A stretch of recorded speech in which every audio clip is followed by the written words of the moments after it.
Okay, good afternoon, everyone. Hello. Okay, welcome to Raising Interest in Science and Engineering Club first ever speaker series, Engineering a Greener World. Today's topic will be on how people are tackling environmental issues with an engineering approach. Our speakers have a wide range of research interests, ranging from renewable energy to water quality control. Before we begin, we'd like to ask you to silence your cell phones and refrain from photographing or videotaping the event. With that, I'd like to hand it over to our first speaker, Dr. Mark Jacobson from the Department of Civil and Environmental Engineering at Stanford University. Dr. Jacobson.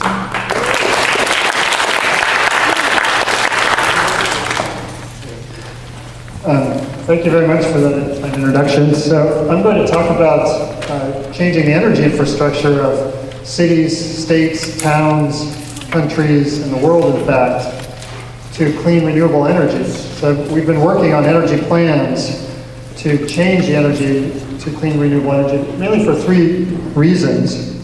One is air pollution is a huge problem worldwide. 4 to 7 million people die prematurely from air pollution each year. Oops, what happened? Air pollution each year. And this costs the world on the order of $20 to $25 trillion per year, based on statistical cost of life. And global warming is a rising and significant problem that's estimated to cost the world another $25 to $30 trillion per year by 2050. And there's so many issues related to it, but I don't have time to go into all the problems associated with climate change. But I just will posit that it's a significant problem that we need to address right away. And then energy security is the third reason we want to do this. It's because fossil fuels are limited resources and they're going to run out at some point, and that will result in higher prices, social, economic, and political instability. So these are all drastic problems that require immediate solutions. So the idea here is to electrify everything, and that means all energy sectors. The energy sectors are electricity, transportation, heating, cooling, and industry. Those are the main energy sectors. And to electrify everything, for example, for transportation, we use battery electric vehicles, some hydrogen fuel cell vehicles where the hydrogen is produced by electricity. And I'll explain these in a second. For heating and cooling, we use heat pumps, which are much more efficient than even electric resistance heaters, but heat pumps run on electricity. They extract heat from the air or the ground or water. And also some solar hot water preheating. For industrial processes, we'd use electric arc furnaces, electric dielectric heaters, and induction furnaces. And we power all these devices with wind and water and solar power in the electric power sector. So onshore and offshore wind, solar photovoltaics on rooftops and in power plants, concentrated solar power, geothermal power, tiny amounts of tidal and wave power, and hydroelectric power. Just to give you some examples of different sectors that need transforming. I mean, the airplane, commercial aircraft might be the most difficult to transform, but there are already electric aircraft flying and being tested. So on the left is an battery electric aircraft that exists. On the bottom right is a 4-seat hydrogen fuel cell aircraft that can go up to 1,500 kilometers. And on the top right is a drawing for a commercial airline where the hydrogen fuel cell, the hydrogen would take up more volume than jet fuel but weighs less. So it's expected that all aircraft eventually will be electric for less than 1,500 kilometers flight, and all that are longer than 1,500 kilometers would be battery electric hydrogen hybrids. So that's one example. In industry, as I mentioned, we'd use arc furnaces, dielectric heaters, and induction furnaces. So these are all existing technologies, and you can see examples of them that run on electricity instead of running on coal or oil to generate high temperatures to produce steel or iron or other products. Another technology that's really it makes a huge difference is offshore wind that's floating. So on the left we have a floating offshore wind farm, and this will really open up the seas far offshore to huge growth of wind power. I mean, the greatest unexploited renewable energy resource is offshore wind. And right now it's limited to near the coast because you need shallow waters to have the have a pole going to the ground. But with floating offshore, this allows offshore wind to be extended hundreds of kilometers offshore. And so this really opens up the door to the large-scale implementation of renewable energy. Similarly, floating offshore solar is now an existing technology that really is useful in places that are like island countries that don't have a lot of land but high populations, or places like Singapore, for example, that have huge populations and not much land, but they're near the coast. So offshore solar is another new technology. The other thing we would need for a transition is storage. So storage in electricity, heat, and cold. And so, for example, electricity storage, we'd use concentrated solar power with storage. Now, concentrated solar power is when we have a central tower and you focus light off of mirrors onto the central tower to heat a fluid. And the fluid gets really, really hot, and you can store that fluid overnight. And then when you need electricity, you run the fluid by water to boil water, to create steam, to run a steam turbine to generate electricity. Now, because you can store the heat overnight, that's a form of storage. So concentrated solar power naturally has storage associated with it, like photovoltaics, which you have to couple a battery to. Pumped hydroelectric power, where you have two reservoirs, a lower one and an upper one. When you have excess electricity, you pump water up the hill, and when you need electricity, you let it drain down the hill. And existing hydroelectric dams are big batteries, basically. You can just turn them on and off to create electricity. And batteries themselves. So then heating, cooling, well, there's water, ice, and rocks, and I'll show you an example in a second. And also hydrogen for transportation is a source of storage. And we'd also use what's called demand response, which is where utilities give people incentives to use electricity at certain times of the day. Now, I'm just going to give you an example of storage in ice, for example. This is like electricity storage. So Stanford University used to have a big ice cube under a building like this. And during the night when electricity price was low, water was run through the coils. Water was turned into ice with the electricity. And then during the day, in the afternoon, let's say in the summer, when you need air conditioning, well, instead of using electricity to produce air conditioning, you run water through the coils in the ice and send the cold water to the buildings, and that chills the buildings. So this is like electricity storage, but it's like 1/10 the cost per kilowatt hour of storage. Another example is underground storage at rocks. This is a community in Okotoks, Canada, 1 hour south of Calgary. And in 2005, 52 homes were built on the garages. There were solar collectors put up, you can see on the top left. And in the summer, that solar collector, it has a glycol solution, and it heats up with the sun. And that glycol solution is then piped to this building on the right, where it's passed by water, and the heat gets transferred to the water. The water then gets piped underground under this grassy field, which had been excavated and filled with rocks. The rocks are heated up to 80 degrees Celsius and stored there until wintertime. That heat is stored because the field is insulated underneath. And this is just a play field, so you can't even tell it's there, basically. And then the whole system is run in reverse in the winter when the snow is on the ground, like in the bottom left. And this provides 100% of the heating for the 52 homes in the winter. So that's called seasonal heat storage. And that storage costs less than $1 a kilowatt hour compared to batteries, which are $200 to $300 a kilowatt hour. So it's a really cheap form of storage, but for heat rather than electricity. One more example of storage. So Stanford used to have a big gas cogeneration plant. It would produce 80% of the electricity and the heat for the university until 3 years ago, and it was bulldozed and replaced with these two boilers and a chiller and 50 megawatts of solar photovoltaics down in the Mojave Desert. So what these do is the university, a massive piping system was created around the university such that, well, you can see on the right, that's the cold demand and the heat demand during the year. On the left is December or January, and the right is December.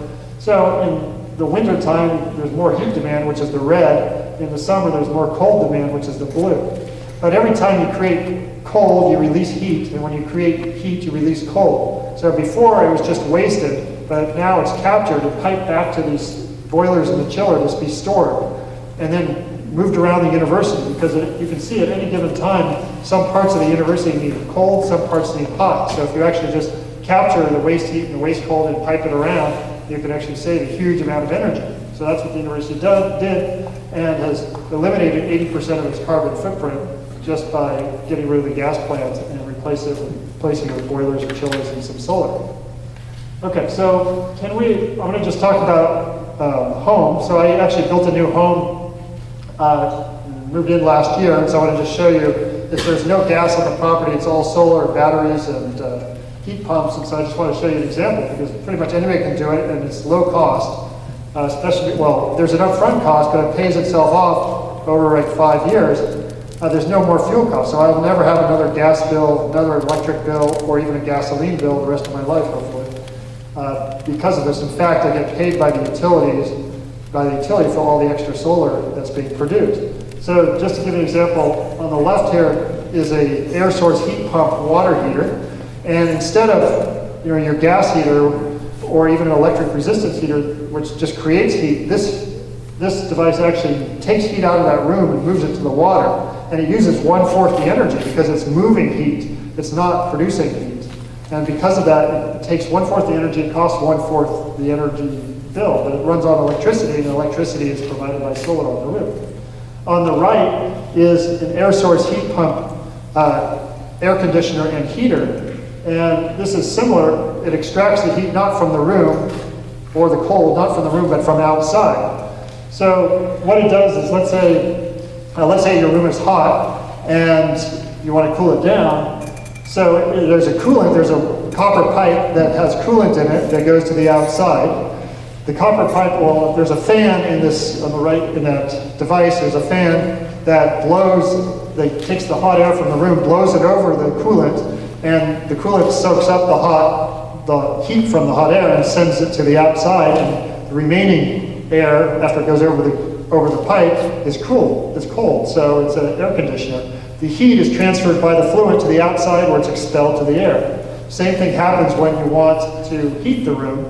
You take cold air from the room, you run it over the pipe, and heat is ejected from the pipe to the air, and that heat then heats the room, and the cold is expelled to the outside. So it moves heat and cold, but it uses 1/4 the energy as electric resistance heater or a gas heater. So it just eliminates almost 3/4 of your energy use just by using heat pumps. So these are really cool and efficient devices. This is an electric induction cooktop stove. So people don't like electric resistance stoves because they don't control the heat as well as gas stoves. Gas stoves are liked because they have flames that give you like instantaneous heat. But this in fact boils water.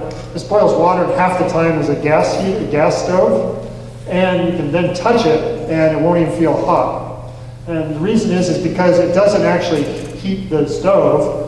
What it does is it creates these electric vibrations in the pot. So you have to have a pot with an iron or stainless steel bottom. And that's not that expensive. I bought 12 of them for $350. But what it does is creates these vibrations in the metal of the pot, and that heats the pot. So the stove stays cool, but the pot heats up, and so it's a much more efficient heater. And anyway, it takes the same amount of energy as a gas stove, but it eliminates all the pollution in your home as a result from the gas heater. So then the power for the house is provided by solar on the roof, and then there are batteries in the garage. And then there are also electric cars that are powered by the solar and the batteries. So these I'm going to just show you 1 week of energy use, just to show you how efficient the home is. Your home is also very tight envelope, so you don't lose heat inside. But anyway, this is 1 week in the summer, last summer, and the green is solar photovoltaic production of electricity for the home. The light blue during the day is use of solar electricity for the home itself. A dark blue is, well, the batteries turn on as soon as the sun goes down. The batteries turn on, so that's where the dark blue is. And the battery starts charging in the morning. Once you've satisfied your home electricity demand, then you start filling up the battery. So every day the battery gets cycled. It either fills up or it fills up, and then the electricity is used. Now the red is electricity from the grid. So those two spikes there are when I'm charging the cars. And so you need a huge jolt of power during that period. So in this case, I don't have enough battery storage to power the cars directly. But it turns out, like during this week, I used I only used half as much energy as I created, so I sent half my energy back to the grid, despite those red spikes where I was taking energy from the grid. And in fact, over the entire year, I just finished an entire year, and I ended up sending 20% of all the electricity I generated back to the grid, and they're going to send me a check for about $800 next week. So this was, it turns out that, not only do I have no more bills, but they're actually paying for this energy. If you go through one of these community choice utilities, and PG&E is the underlying utility, but they will only pay 2 cents a kilowatt hour for your excess electricity. But there's community choice utilities that you now have the choice to sign up with to go to 100%, even if you have no solar on your roof, you can sign up for 100% renewable energy where they'll purchase solar or wind for you. But if you do have solar and you're sending it back to them, they'll pay up to the peak time of use rate, which is up to 25 cents a kilowatt hour versus PG&E, which pays 2 cents a kilowatt hour. So it's a complete change, and you can do this pretty much in any, a lot of communities now in Northern California and also around the country. So the next issue, well, can we actually power the entire world with 100% clean renewable energy? So we did plans for 139 countries of the world, and when we sum up the results over all 139 countries, this kind of summarizes it. In 2012, the end-use power demand in those countries was 12.1 trillion watts, or terawatts. But if we go to 2050, that's estimated to jump to 20.6 terawatts. But if we electrify everything and provide that electricity with clean renewable energy, without heat pumps, it goes down to 11.6 terawatts, or down about 43%. But if we go down, if we use heat pumps as well, we reduce power demand by 58%. I mean, imagine that without changing your habits. If you just change the energy infrastructure, your power demand goes down 58%. And why is that? You can see the breakdown. 23 percentage points of that is due to the efficiency of electricity over combustion. So take an electric car versus a gasoline car. When you drive a gasoline car, only 17 to 20% of the energy in your gas goes to move the car, and the rest is just waste heat, along with all the emissions. When you drive an electric car, 80 to 86% of the electricity in the car goes to move the car, and the rest is waste heat. So just by driving an electric car, you're reducing your energy use by about 70%. But when you average over all energy sectors, that goes down, it's a 23% reduction, because other sectors aren't so beneficial as the transportation sector. So next time you drive your gasoline car, feel really guilty because you're using a huge amount of energy. So that's a motivation to go to your next car should be electric. Now, 13% of all energy worldwide is used to mine, transport, and refine fossil fuels. So we eliminate that by going to clean renewable energy, because the wind comes right to the turbine, the solar comes right to the panel, and so you don't have to go dig it up and search for it and transport that energy, because you have electric wires to transport it for you. Another 16% is due to the efficiency of heat pumps over all types of other heating and cooling. And then finally, 7% energy efficiency improvements beyond what we call the business as usual case, just due to more efficient appliances and light bulbs and people telecommuting more and bike riding and things like that. Okay, so 58% reduction. So our goal is to electrify everything, but I'm going to show you one mix of energy, worldwide energy sources, that wind, water, solar, or energy sources that would satisfy the 11.8 terawatt number. Just to be conservative, let's say we didn't use heat pumps. But sorry, this is a little bit garbled, but this shows summed over all the 139 countries we would need if we want to power the entire world with just wind and water and solar, basically, because these 139 countries, they represent about 99% of all the emissions in the world. There are around 200 countries, but the rest are really small countries. So we could do it with 23.5% onshore wind, 14% offshore wind, 16% residential rooftop PV, 12% commercial government rooftop PV, 20% solar PV power plants, 10% concentrated solar plants, 1% geothermal, 4% hydroelectric power, and less than 1% tidal plus wave power. And you can see that's about, in terms of wind, that's about 2.5 million, 2.6 million offshore and onshore wind turbines. Well, that's worldwide. I mean, that sounds like a lot, but if you think about how many gas wells there are just in the US, there are 1.7 million active oil and gas wells just in the United States alone, and 2.3 million inactive ones. That's almost 4 million active plus inactive oil and gas wells in the U.S. compared to you only need 2.5 million 5-megawatt wind turbines worldwide to power the entire world, 20 or 36% of the entire world's energy supply. So, in terms of land area, so we would need the following land area.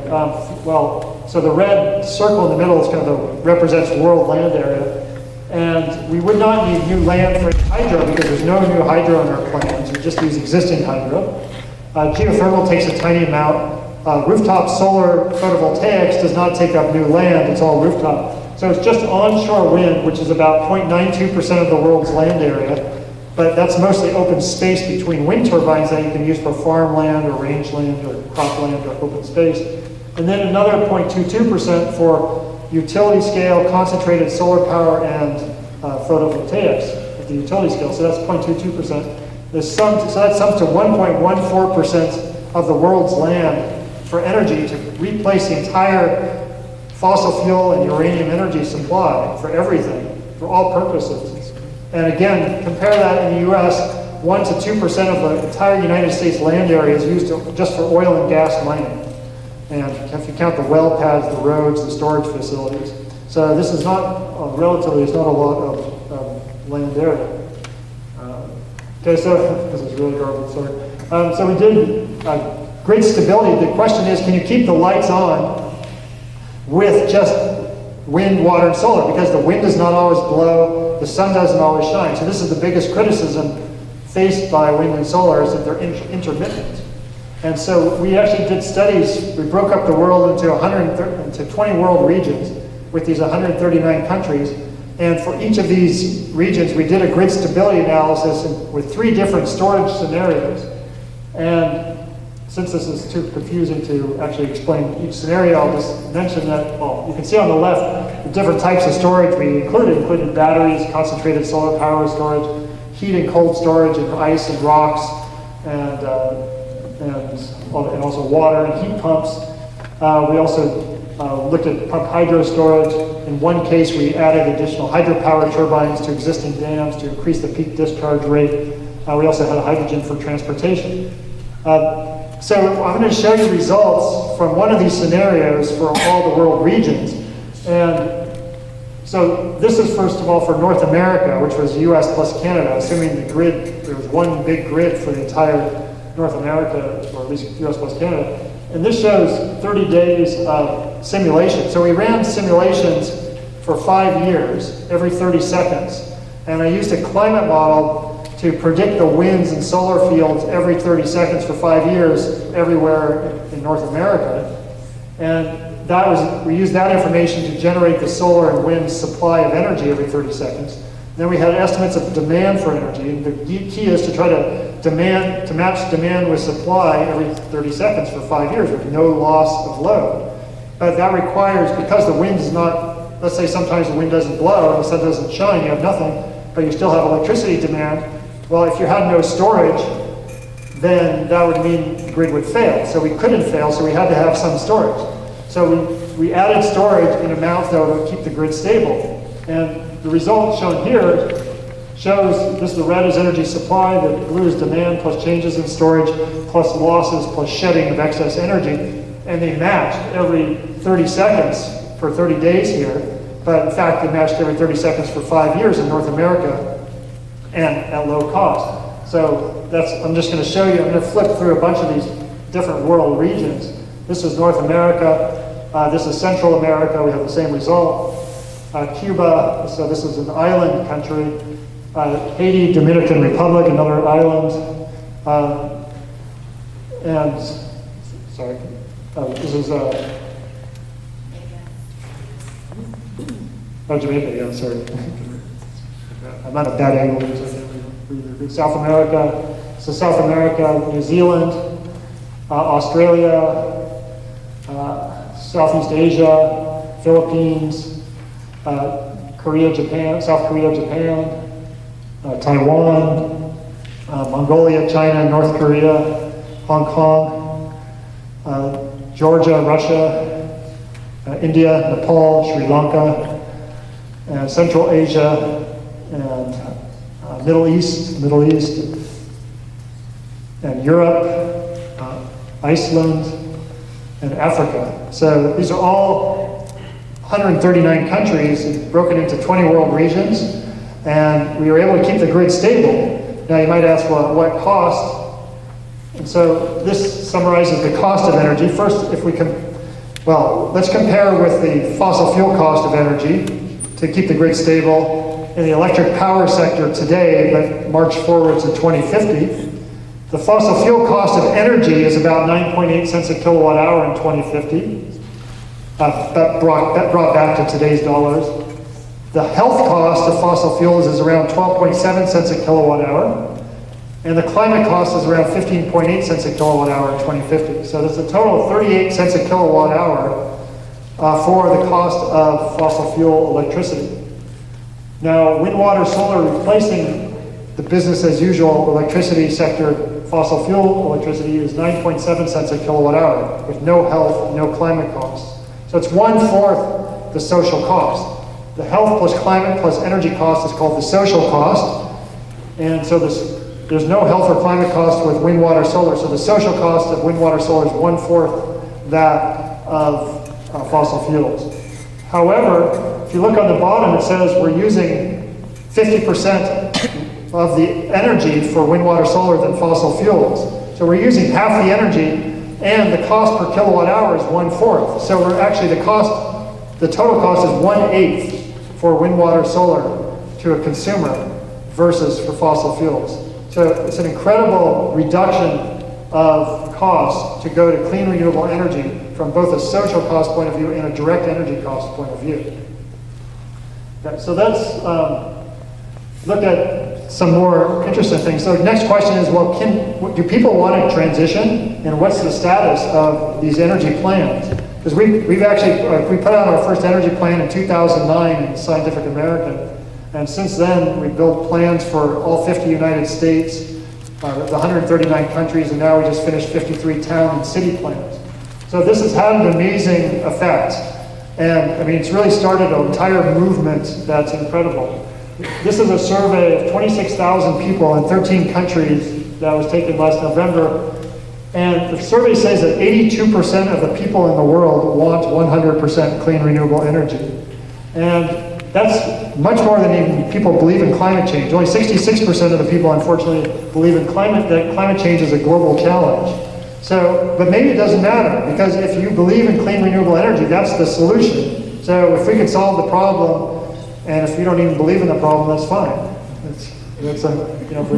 All we have to do is get people to agree to go to clean renewable energy, and they don't have to believe that there's actually a problem that exists.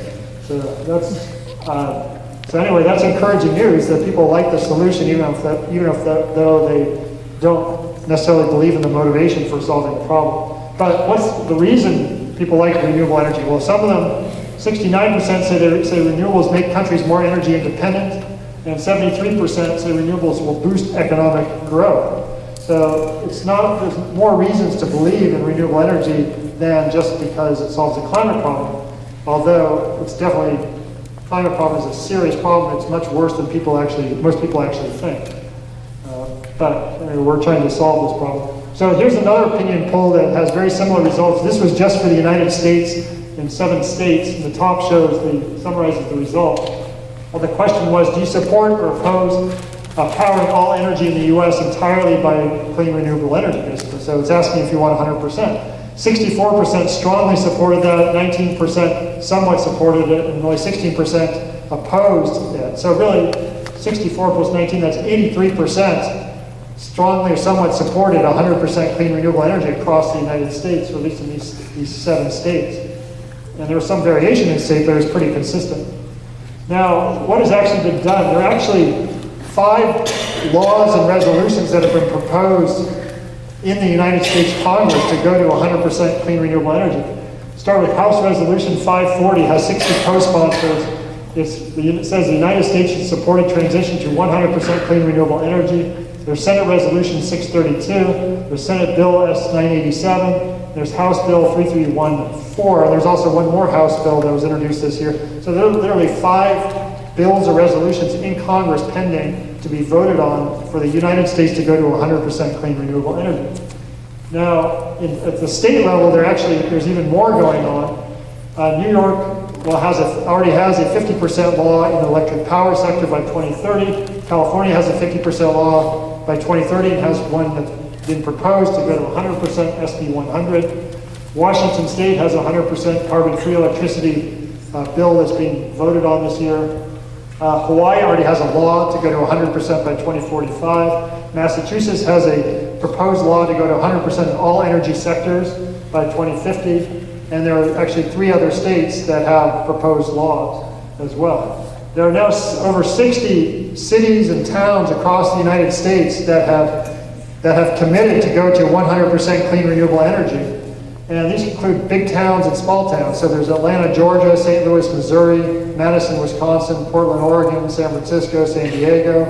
But there are a lot of towns. There are actually 14 towns and counties in North Carolina alone that have committed to 100% clean renewable energy. So this is a movement, and this is not even, there are actually 130 companies worldwide. These are the biggest companies of the world that have all committed to 100% clean renewable energy. And Google claims that they actually went to 100% all of 2017, and Apple a few weeks ago announced that they had met their goal of 100% clean renewable energy. But all these other companies have committed to it. And so this movement is driven by over 70 nonprofits that have also committed to this goal. And they're just on the ground and rallying people and rallying communities and getting votes in city councils to transition.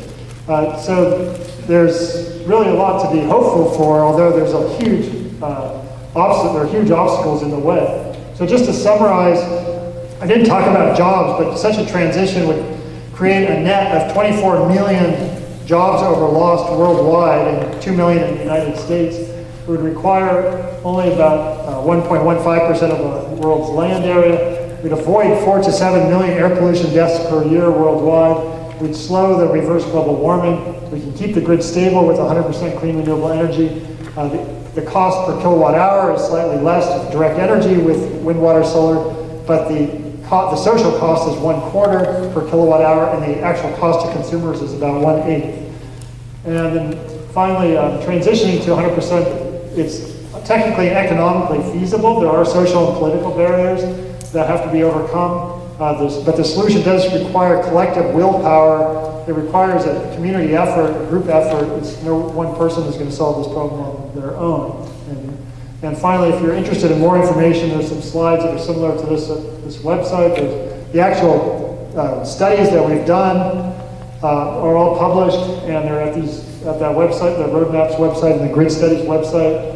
And I started to help co-found a nonprofit called the Solutions Project, and you can go to thesolutionsproject.org, and there's an infographic map where you can click on a state or click on a country, and up will pop an energy plan, the state and country, and other information you can have there. And also, if you want updates, I'm on Twitter. You can check that out. So anyway, if you have any questions, I'm happy to try to answer them. Thank you very much.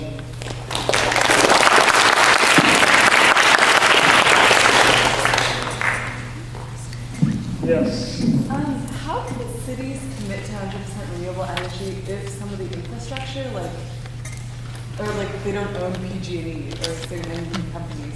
Well, usually they're committing for what they can control, and even like Palo Alto's, like a city council will vote actually. So we get these votes, like 5-0 votes from city councils that they committed to. And what they're doing is they're committing their own city operations, and then they're committing that they'll pass laws so that in their community. And an example of a law is to prevent new construction homes from containing any natural gas, or requiring charging stations. I mean, they have to come up with a plan. They actually have to come up with a city plan to actually, step by step, they look at all the emissions in the city, and they say, how are we going to eliminate that? And they have to come up with a plan. So they first commit, and then they come up with a plan, and then they have laws for, city ordinances planned to implement and enforce the laws. So, yeah, but each city has a different struggle doing this, and some may do it better than others. Yeah. Have there been any studies on whether the production and mining costs of like solar and wind, whether they outweigh the actual energy production? Well, are you talking in terms of dollars or in terms of the energy use? I mean, in terms of climate, like emissions and stuff. Oh yeah. So well, first of all, if you go to 100%, then all your upstream manufacturing of your solar devices become clean.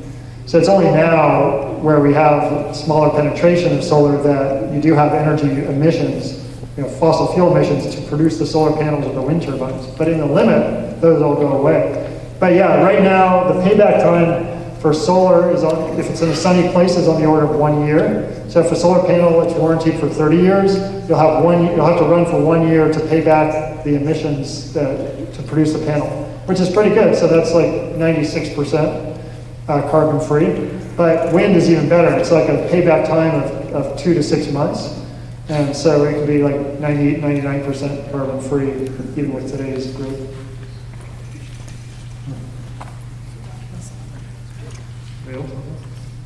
Yeah. So the house you built that had, where you're 100% self-sustainable, like how much higher was the cost to put all that infrastructure into your house? I realize you don't have to pay bills now for gas and things like that, Right. but like how much the initial cost? I mean, like what percentage higher was it? The additional costs are pretty much the solar panels and the batteries, because the heat pumps you need to put in heating anyway.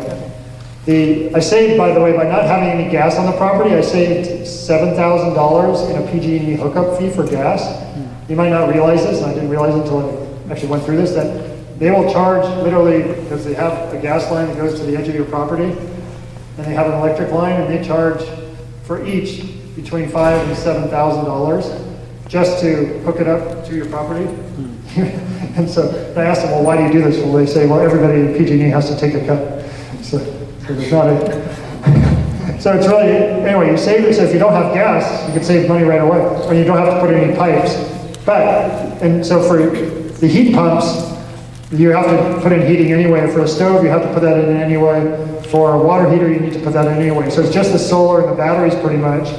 And that costs, for this system, was around $50,000 for the solar, but then there's a 30% tax credit, and there's a state incentive as well. And for the batteries, it was $12,000, but there's also a tax credit, and there's also a state incentive for that. So by the time it probably ends up being about $30,000 to $35,000 of actual cost, and that's what you're paying back over 5 to 10 years. Yeah. Do you think liquid fluoride marine reactors and those other like new nuclear technologies that are coming out, do you think they're like a promising way forward in terms of climate change? We don't look at any technology that doesn't exist right now at a commercial scale. So if it's not existing, we don't. Because the problem, we have to solve the problem, 80% of it by 2030, which is within 12 years. And so nuclear, the main problem with that is it takes 10 to 19 years between planning and operation of any nuclear plant. And because of the planning time and permitting time is half that time, and then the construction time is the other half. So now you're talking about a technology that doesn't even exist, but it's still, even if it did exist, you still have to get it permitted and planned. So, even any nuclear plant that were even planned today would not be available until 2032. And that means, and we need 80% solved by 2030. So it's just not even a possible solution to the problem. In wind and solar, they can be implemented within 2 to 5 years, and even faster now. I mean, there's only one nuclear plant in the entire United States being built, and that's already like 5 years over schedule. And it's not even expected to be finished until 2023, and it's like $8 billion over budget. So it's really not a viable solution today. And then if we think about the future, you have to go on existing technologies that we can implement right now.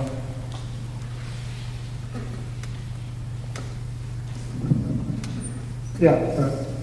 Sorry. Obviously, there's going to be like an upfront cost to building all of these things, right? So how long, approximately, how long would it take for us to gain our money or energy back to like build these things. How long would it take to gain the embodied energy back? How long would it take to like have us level to where we started? Because obviously it would take energy and money to build this, right? Yeah, but keep in mind, I mean, every year new energy, fossil fuel energy is being built too.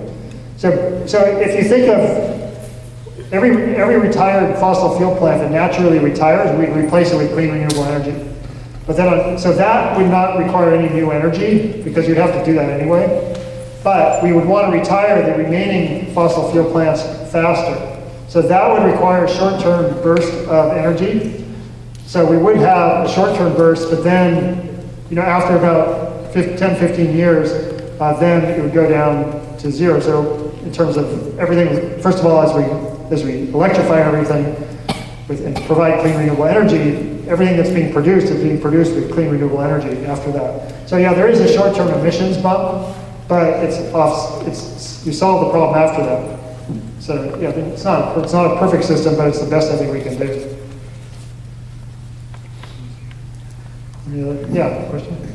Those offshore floating wind turbines and the solar panels and stuff, have those actually been implemented, or are they just models at this point? No, they've been implemented. There are 3 or 4 places around the world with offshore wind, and there are lots of places that the offshore solar has been implemented in Japan and China and other places in Southeast Asia, I think in some places in Europe as well. Yeah. If they're like hundreds of kilometers off the shore, how do they get the power back? Oh, just an undersea cable transmission. Keep in mind that on land, the greatest resource on land in the U.S. is the Great Plains. And so their idea is to have transmission from the Great Plains to the coast. So that's like 2,000 kilometer lines. So those are like real long lines, but going a few hundred kilometers offshore is actually pretty short in comparison. And most people live along the coast, so it's, let's say it's 200 kilometers, it's hardly anything actually. Yeah. Is it possible for us to change, like the U.S. for us to change to 100% renewable energy without congressional support? Well, that's what we're doing right now because, that's why there's all this action at the state and local levels. And because there's no action at in the federal government. I mean, all those laws, they're not being voted on. They're just being waited to be voted on. But the congressional leadership is not allowing a vote. But at the state and local level, that's where all the movement is occurring right now, and at the business level, and also in people's homes. So there's a huge amount that can be done. But there's fortunately in the United States, there's actually still a federal tax credit for wind and solar of 30%. So that's really helpful, even if they're doing nothing else. Any other questions? Okay, well, thank you all very much.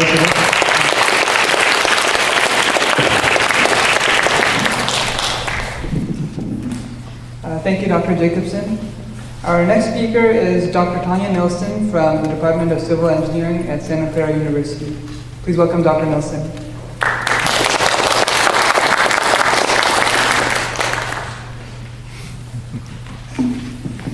I can't stand behind a podium, sorry. And I'm Dr. T is what I'm known as, so if you ask questions later, please refer to me as that. So hopefully most of you have heard the story of the 3 little pigs, and we've heard it. We could build with straw, that's lazy, it's not durable or stable. The wood, still not so great. If we want to have a durable, long-lasting, show that we're hardworking, right? We're going to build with brick and mortar, or so the story goes. But I wonder, what's really the effect of this long term? So first off, what are bricks made of? Bricks start with clay, typically, and then you might add some silica, aluminum oxide, manganese, and then there's lime. And I highlighted the lime because lime doesn't come out of the ground as lime. And then you have the mortar. Now today your mortar is going to be cement, water, and sand. Back in 1886, when the 3 Little Pigs were written, it was going to be lime, sand, and water. And if we were building today, we probably wouldn't use red bricks. We'd probably use what you might know as cinder blocks, but those of us in engineering would call a concrete masonry unit, and our CMUs, or concrete masonry units, are going to be made out of cement. So cement and lime are going to be some of the key ingredients that we're going to see in our third pig's home. And you may have noticed that I was very, very careful to not just say concrete or cement, but I was using both words, because they're not the same thing. And that concrete underneath your feet is not just cement. We don't have cement sidewalks. Cement is an ingredient in concrete. Cement is a powder. And then we mix that powder with water, sand, and aggregate, or sand and gravel, both of which are aggregates, so that we can get our concrete. But the real question is, where is it at? What is in Portland cement? Because I keep mentioning cement, and why? And we need to look at that if we want to know if the third pig may have had a big thing to do about global warming and climate change. All right, so the cliffs of Dover, English Channel, beautiful white limestone cliffs. Well, those limestone cliffs are calcium carbonate, and they're an important ingredient in both lime and cement. If we take calcium carbonate, it's actually 1 calcium, 1 carbon, and 3 oxygen, and we add a whole bunch of heat. What happens is we separate 1 calcium and an oxygen, and we're left with carbon dioxide. That calcium and the oxygen is what we call quicklime, or lime, and that's where the lime is coming from. And so there's a lot of lime kilns. You may know a lime kiln trail here, or a lime kiln road there, because there are lime kilns everywhere. The kilns are there to burn the carbon out of the limestone. Now, that's just to get lime. If I want to get cement, I'm going to take my calcium carbonate, I'm going to add it to clay. Clay has a lot of silica in it. And I'm going to throw the 2 of them in a kiln, and I'm going to heat it to 1,500 degrees Celsius. Now the same thing happens to the calcium carbonate. I lose carbon dioxide.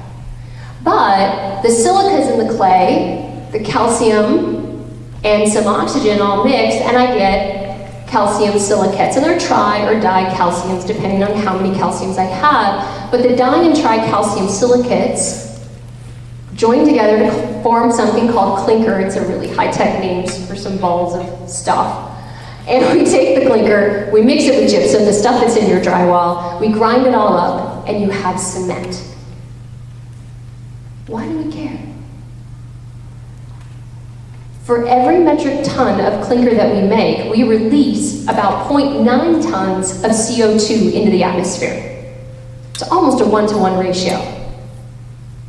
And how does that really matter? I mean, we heard Dr. Jacobson, right? All the CO2, the power of the global warming. I mean, what does it matter making a little bit of cement?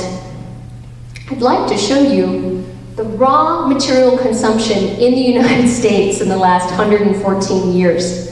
Since 1900, we have seen an exponential growth in raw materials.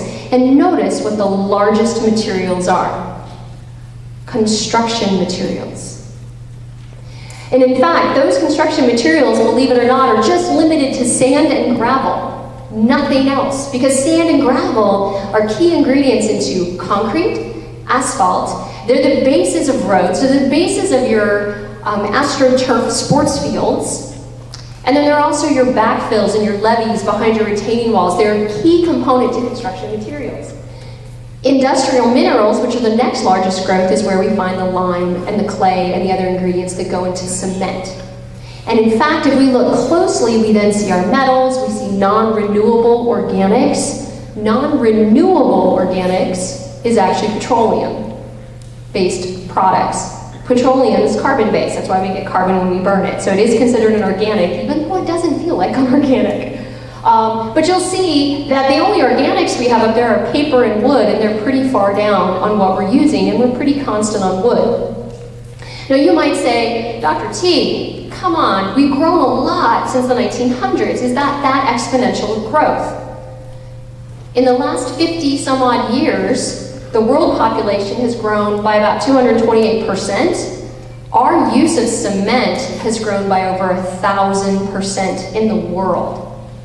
Now I know plastics looks really, really huge. Why do you think it's so huge?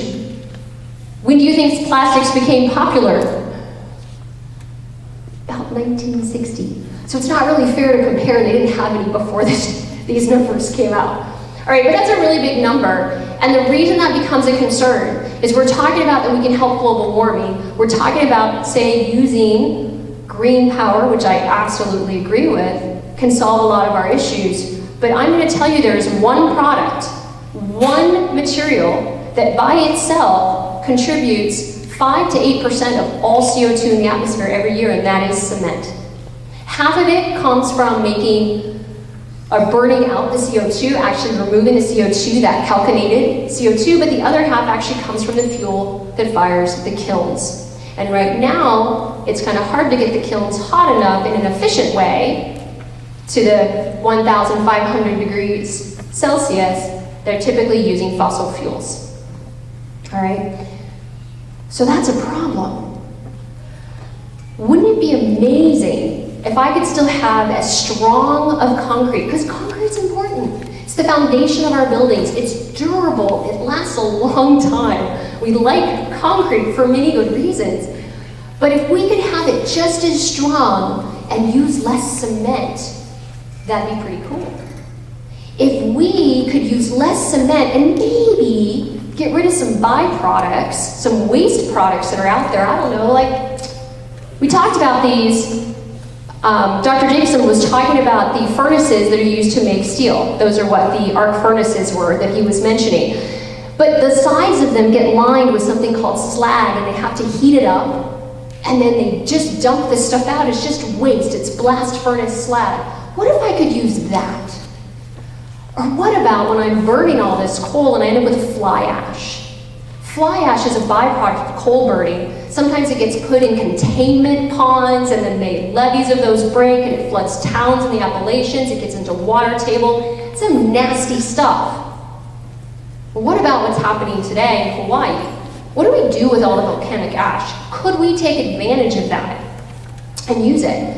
And it turns out, and I heard you guys have been doing some stuff in material science, and it's right up your alley, but it turns out that all of these byproducts have something called silica, the same thing that's in our bricks, the same thing that we said is in clay, and we're calling them pozzolans, and they can actually help make our cement greener. So I'm going to say we can fix our cement. So here's what happens, a little refresher. Remember we said concrete, water, cement, sand and gravel. The cement is actually the clinker plus some gypsum, all finely ground, and the key part was the clinker were these calcium silicates. And of course that carbon dioxide that we throw away. So then we take our calcium silicates, and to make concrete, we just add water. When we add water, we get an exothermic reaction. It's called hydration. Things start happening, and two things come out. We get calcium silicate hydrates, not a surprise, we're taking calcium silicates and we're hydrating them. And then we get calcium hydroxide. Now I'm not going to give you how many calciums, how many silicates, and how many hydrogens are all mixed in because it's different in every batch. It depends on all your ingredients. As a field, we call them CSHs, calcium silicate hydrates. Now, the calcium silicate hydrates is so important because it is the building block of the cement, or the cement paste that hardens into the concrete around the sand and gravel to give us our strength. It's not a crystal structure, it's an amorphous gel as it hardens, but it is what provides the strength of concrete.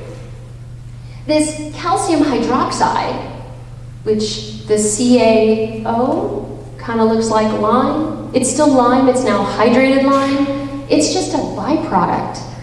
It fills some gaps, but it ends up taking up about 20 to 40% of the space in the cement paste, and it provides absolutely no strength. So you spend all this time and energy, you create all this carbon dioxide, and then the efficiency that you get back out of your strength is somewhere between 60 and 80%. It's not a happy dance. What can we do to make that better?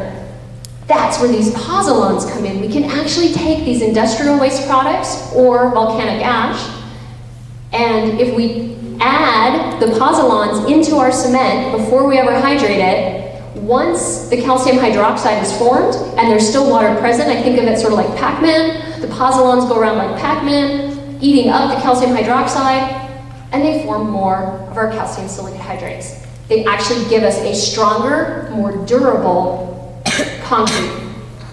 And the Romans knew this. The Romans made their concrete from lime and volcanic ash from a volcano called Pozzolana, hence the name Pozzolans. They were doing this a long time ago. Their concrete's not as strong as ours today, but it's actually more durable, which is why we still have the Pantheon, the aqueducts, etc. And so this is amazing because through research, we've been able to see that you can actually reduce the required amount of cement by 40% or more and maintain the same strength in your concrete. Codes right now allow us at about 25% reduction that we're allowed to do. But we're running out of fly ash because, thank heavens, we're burning less coal. But so much is being used now in our concrete that we are looking at new sources. My students right now have samples that are waiting to be tested where they were using ash from a volcanic explosion from 7,700 years ago. It's the one that caused Criddle Lake. So we'll see what happens. Those are some of my sophomores. All right, so this is kind of amazing, right?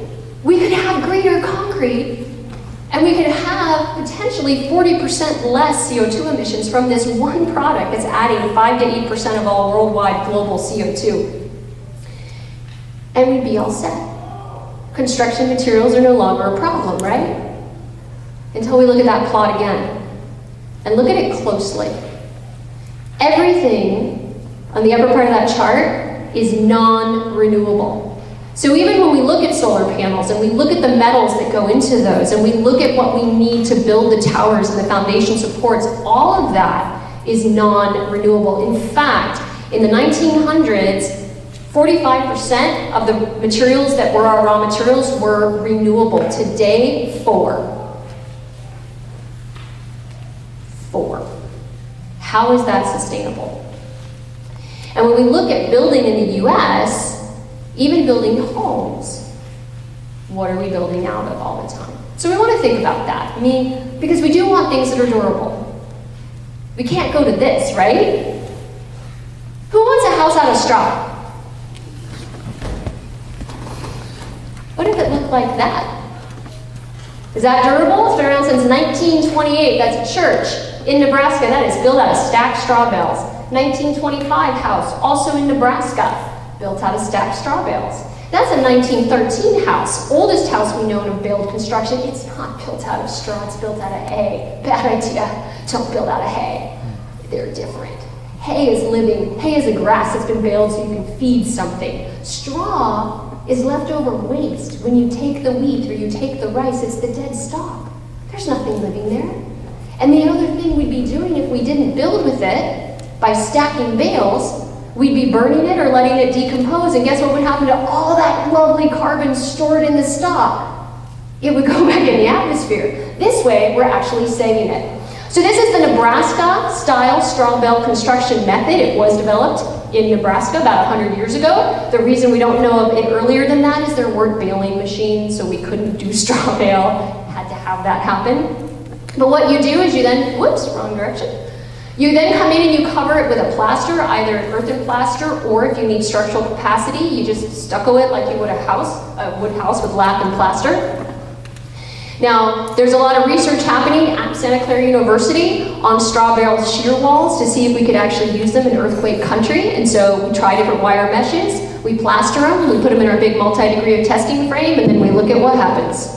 And we study whether or not these could be safe. And they have a ton of potential. They already are doing straw bale building in California, but it's harder to get it done because you have to convince a building official. Fortunately, there are 2 methods of straw bale building. Whoops, again, wrong way. The second is called post and beam. So you actually have posts and beams that carry the load that you do out of wood. You infill, so you don't need additional wood studs, you don't need fiberglass insulation, you don't need drywall. You just infill with the straw bale and get amazing insulation, and then you cover it with a plaster and you call it home. That's been around for a long time. This is a 1921 house that was just up for sale in France. All your own post and beam straw bale in France, all yours. But it can also be beautiful. This was just built in Santa Cruz.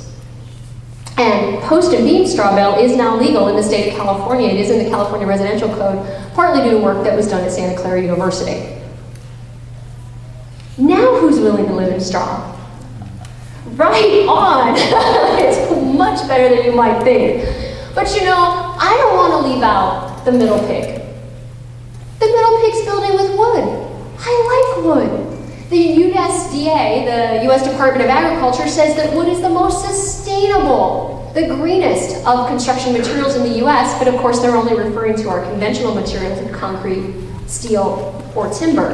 And so, if we look, we can actually see we've been pretty steady state on our use of wood in the last 114 years as a raw material in the US. But in 1909, the US Forest Service published a report, just read it, it's still available, that basically said at that time our forest coverage was about 550 million acres in the lower 48. But that in the 1800s, or excuse me, late 1600s, it had been at about 850 million. So we lost 300 million square acres of forest coverage. Today, our coverage is at about 650 million.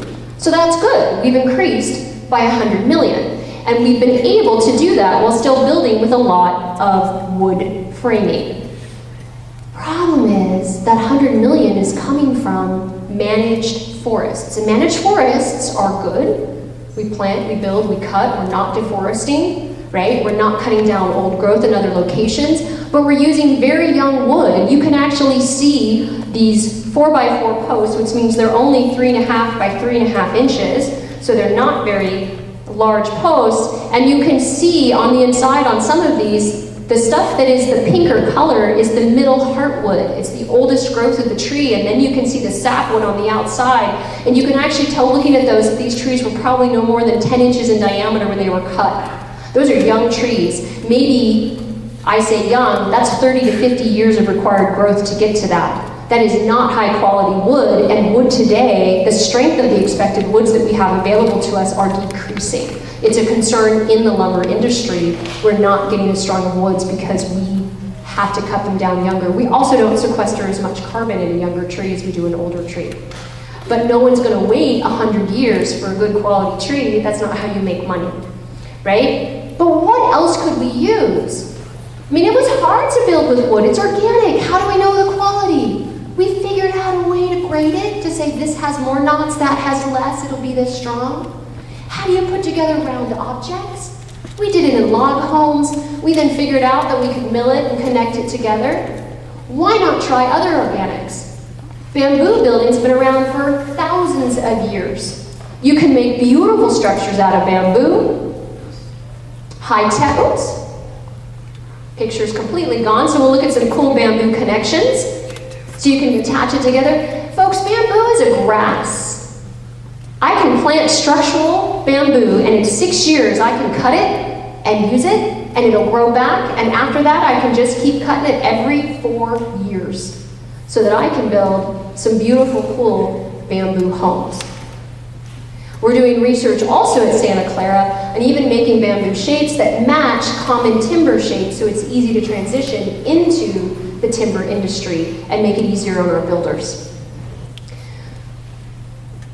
So maybe that third pig with his brick and mortar made us believe for a while that it was better to have this stronger, durable home. But maybe it's not necessary, because if we keep using our resources such that they're not renewable, at some point, how are we going to keep mining all the materials we need for this? Where are we going to build our houses if everything's mined out? So we want to think about, we can go non-conventional, but it doesn't mean it's not traditional or safe. Thank you.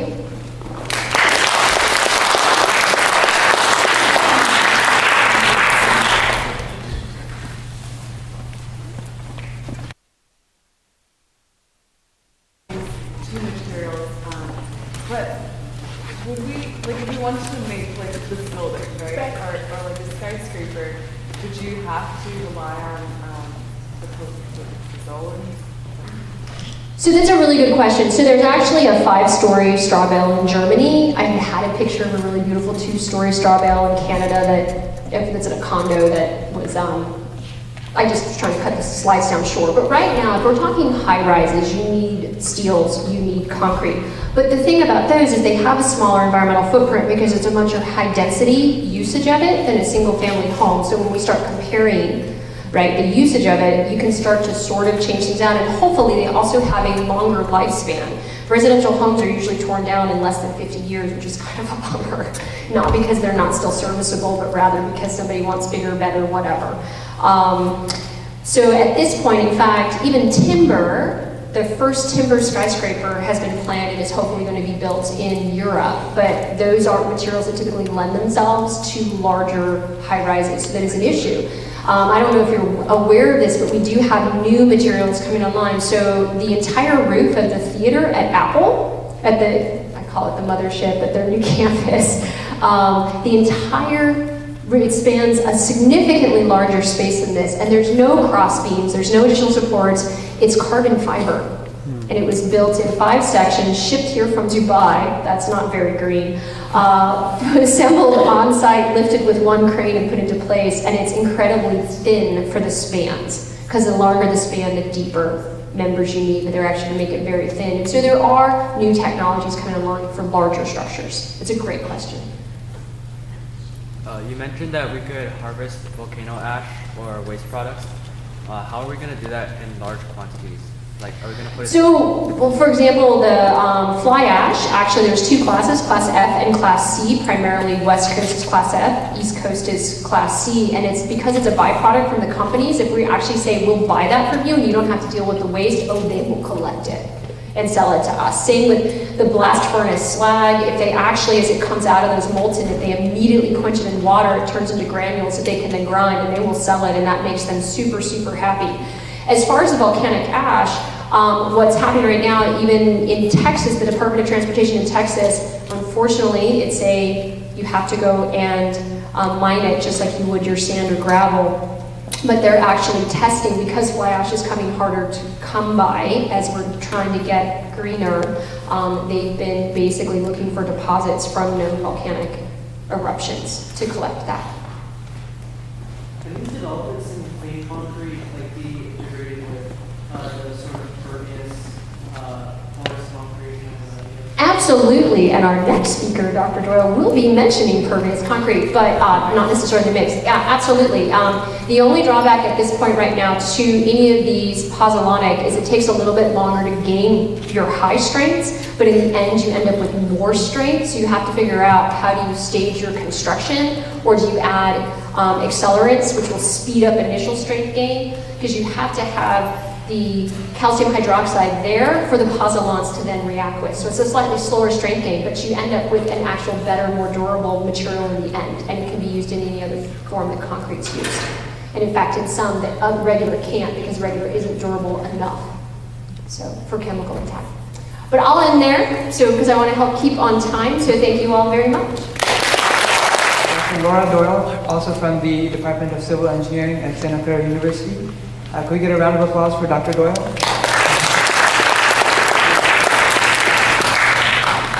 Thank you for having me. My name is Dr. Doyle, and I'm going to be talking today about how we can engineer a sustainable water use in California. So I'm going to start with the basics, which is the water cycle, and I know that you all are familiar with the water cycle because my 7-year-old daughter can sing me a song about the water cycle. So believe it or not, if you study engineering, you can study about the water cycle. And I'm going to be, in particular, talking about how humans have interfered with the water cycle and what we can maybe do to go back towards the more natural water cycle. So, like other things, we've come in and kind of screwed up the natural process of our water cycle.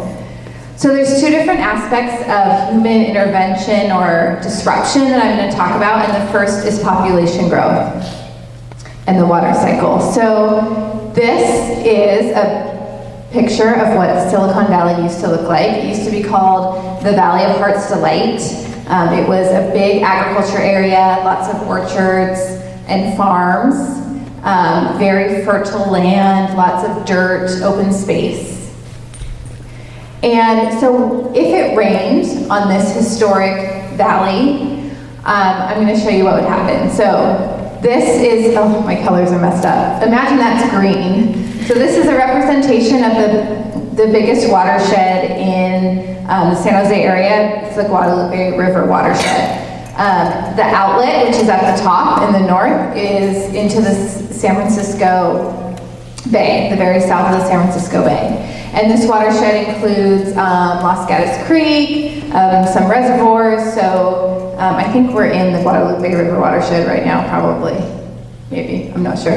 But the arrows that you hopefully can see indicate the direction of gravity. So if a water raindrop fell anywhere, it would end up at that outlet. So historically, before any big development happened, when this was mostly farmland, if a rainstorm came through, I'm going to show you what would happen. So here is sort of like a slice of our watershed. You can see the brownish color is land. I have a blue stripe in the middle that's going to represent our groundwater.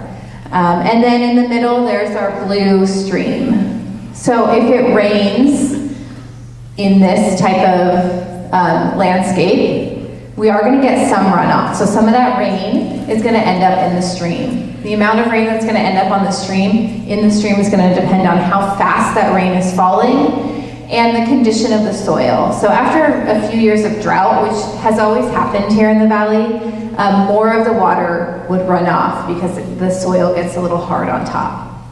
But a majority of this rain is going to infiltrate down into the soil and join the groundwater table. Sometimes that groundwater table will bubble back up into the stream, but for the most part, as storms pass by, over half of that water is going to infiltrate, and less than half of it is going to end up in the stream. Here's what we look like today. So this is looking at downtown. You can see the Children's Discovery Museum and all of our freeways. So if we think about what would happen if it rained now and how that has changed from historic, here's that same watershed. Now I'm representing it as gray to represent asphalt. So all our homes, our freeways, buildings, pretty much think of it as concrete, which contains cement, but is different. If it rains over this watershed, we'll take a look at a slice. And the big difference here is that you'll notice I have made the entire thing surrounded in gray, suggesting that it's now all impervious. So if the same rainstorm came by, so the same rainstorm that came by as 100 years ago, pretty much all of it is going to end up as runoff. We have made our surfaces so impervious that none of the water can infiltrate down into the groundwater. It's all going to make its way into the river.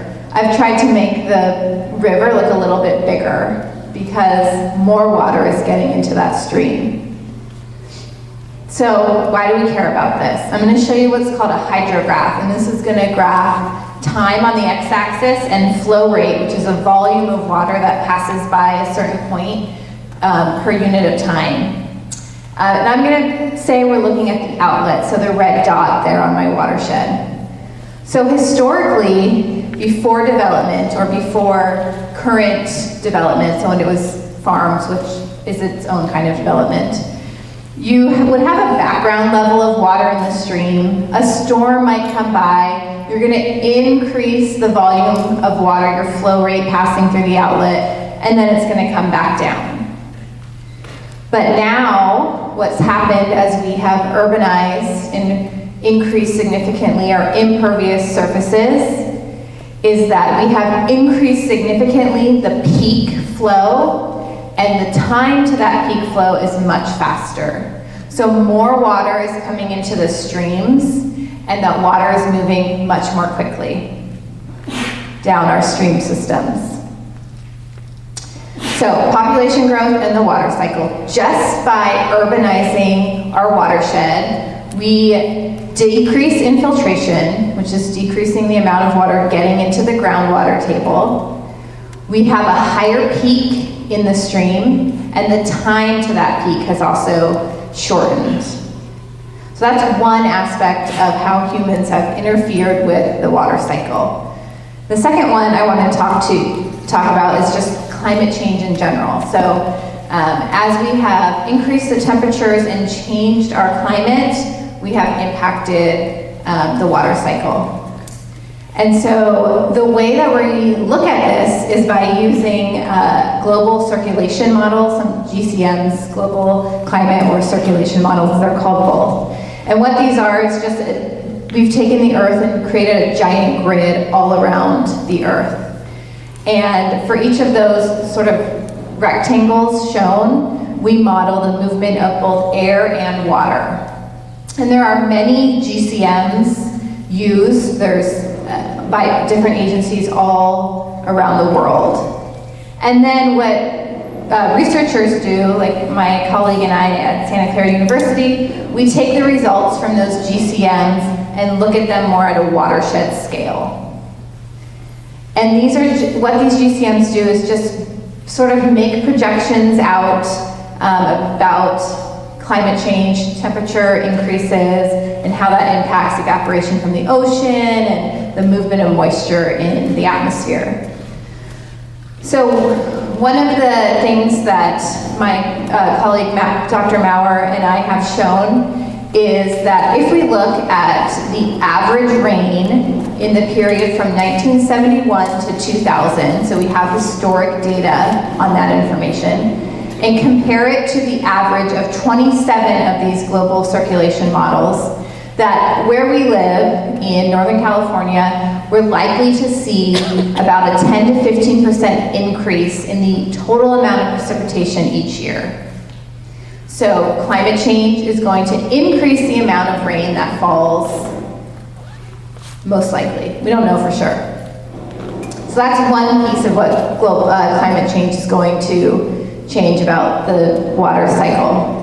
The second thing is that this shows, again, comparing 1971 to 2000, so historic data that we know is true, versus predictions from 2070 to 2099. And what this shows is a distribution over a year and the peak flows that might occur in a particular stream. So it's comparing 3 streams. These are not just here in the Guadalupe watershed, but in the West Coast. So this shows that over time, some of the peaks in the streams are going to increase. And what's really interesting is that the timing of those peaks throughout the year is going to change. And that has to do with changing whether precipitation is falling as snow or rain, among other things. So, thinking again about how humans have changed our water cycle, when we talk about climate change, we're going to increase rainfall, and we might change the timing of the rainfall throughout the year. There's like some drumming or something happening in the background. So why do we care about this? I'm going to show a couple pictures of natural disasters that have happened over the last 18 months. So the first set of pictures, this is from San Jose. These are our flooding in Coyote Creek that happened in February of 2017. So we have an aerial image of a neighborhood being flooded and then people being rescued from their homes during the flooding.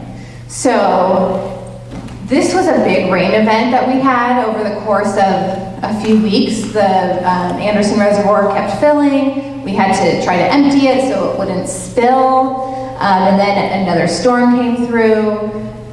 We don't really know exactly what happened, but the predictions that were made by engineers on the levels that would cause a flood ended up not being correct. And so a flood happened much more quickly than people anticipated. It's likely due to a combination of the impacts that I mentioned previously. This creek, it was Coyote Creek, was expected to hold significantly more water suddenly because of urbanization. There was probably, because of a few years of drought, a degradation of the capacity in the creek as well. We'll never really be able to characterize that. And then the second example is from this summer. So this is Houston, Texas. looking very lovely during a sunset, and just a few days later, after a hurricane passes by, is completely flooded. So Houston is a really good example of poor planning and significant land development that was not taking into consideration these changes in rainfall patterns that might happen. And there's just a new study showing that the increase in the temperature of the ocean that happened before Hurricane Harvey came on land caused a significant increase in evaporation, which added moisture to the storm, which was then dumped on to Houston. So, can we do anything about this? I'm here to tell you that hopefully we can. And I'm here to show that maybe some of these things could be small enough that we can start implementing them at our own homes and eventually make a big impact. So I'm going to talk about a few possibilities of how to engineer sustainable solutions for this interference that has been caused into our water cycle. So I'm going to mention green roofs, permeable pavements, which I know there was a question about, and then rain gardens, also sometimes called bioswales. So permeable pavement is just how it sounds. This is pavement that water can flow through. So it acts more like our previous just dirt ground that existed before we made everything into concrete and buildings. So these do have to be built to certain specifications. You can't just put a layer of concrete on top that water can flow through. You need to have certain substrate layers, and in some cases, a pipe to pull the water away from structures and things like that. So some of the benefits is they can be built with recycled material. They allow more water to infiltrate than just run off. And in addition, I haven't been mentioning water quality, but they do allow water to be filtered a little bit to help reduce pollution from urbanization. They do have, however, a higher cost than regular cement, and they have a potential for clogging, which basically if they become clogged with sand or dirt, they don't no longer function as permeable concrete. So there is some maintenance that needs to be done, especially if these are used on bigger developments where there are certain permit requirements for the treatment and reduction of drainage. So I just wanted to show a few examples. So there's this brand new park in San Jose. It just opened. It's called Del Monte Park, and it has permeable pavers. This is a great use of permeable concrete. The pavers themselves are permeable, and then the cracks between them are as well. Santa Clara University has permeable pavers on campus. As another example, and then this is a great example, but in Wisconsin, that shows the contrast between a permeable section of a Starbucks parking lot and then a non-permeable. So there are still limits to this use because it's not been rated yet to be used on highways. It's not strong enough yet to carry large loads of traffic. The second potential solution I want to mention are green roofs or living roofs. So these are roofs that grow plants. And so I would say that in contrast to solar panels, you can't really have solar panels and a living roof. So you may have to decide one way or the other which way you want to go. These decrease runoff, and they also decrease the time to the peak. So even if they slow down the flow into the storm drains, that's going to be significant to decrease that peak that is caused by urbanization. In addition to filtering water, these also provide some filtration of the air, which is another great benefit of them. They also increase biodiversity in an urban environment, especially because when these are constructed, we usually try to use native species to bring back some of our native plants to the area. They also can help reduce energy use in a home because they add an extra layer of insulation. One of the major drawbacks is that they're heavy. So they add some structural limitations. So I keep wanting to add a living roof on my house, but I think I'm going to need to strengthen my foundation, so it's going to be really expensive. So they have a higher cost also than a regular roof, and they do require more maintenance than a typical tile roof. Some really good examples. There's a living roof at Levi Stadium. There's also one at California Academy of Sciences in San Francisco. And then in South San Jose, there's a police station that has a living roof as well. And then the last potential solution I wanted to mention this afternoon is a rain garden or a bioswale. So these, I want you to notice here the downspout on the left side of this image. So this is something that can easily be constructed at someone's house. You probably all know where the downspouts are at your house. And you can construct one of these rain gardens in that area that drains your roof. And instead of that water draining into the storm drains, it's going to drain through one of these rain gardens. And this is going to decrease the amount of runoff because it allows for infiltration. It also slows down any runoff that doesn't infiltrate to get back to that more natural hydrograph. These also add filtration to the water, they increase biodiversity, and they can be relatively inexpensive. However, on the disadvantage side, they do require maintenance. They can sometimes clog with sediments, so then all the sediments just run off, and you're right back to square one. In addition, they're usually constructed close to your home, so they can increase unwanted pests for some people. I'm not afraid of a little mouse or something, so this might be a good option I would do this in my house. There's really good examples of rain gardens all over San Jose. So this is really close to my home and to Santa Clara University, all down Park Avenue, starting way down by SAP Center, pretty much all the way almost to Santa Clara University. They've added these rain garden or bioswale sections of the sidewalk drainage area. There's signs on them, so it's also a little bit of public education going on. So that's one example. There's also a company called Bay Maples that operates out of San Jose who will come and do a drought-tolerant garden, and they also make sure that it can function as a rain garden so that the water draining off of your roof will filter through your front yard or your backyard before it hits the storm drain. So humans have impacted the water cycle, and I want to ask, do you think we can restore the water cycle?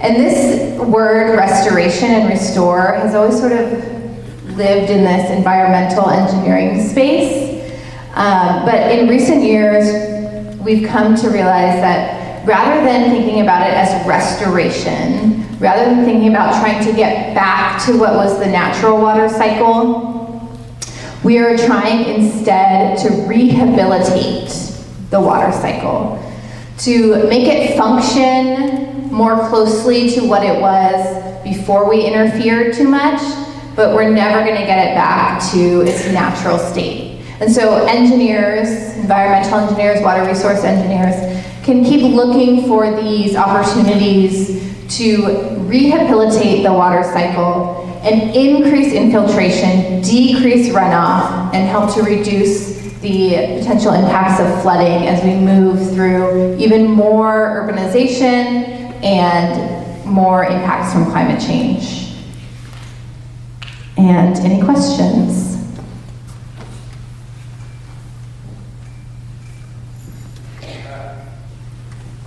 Yeah. What's the amazing transition from local sustainability to global sustainability development?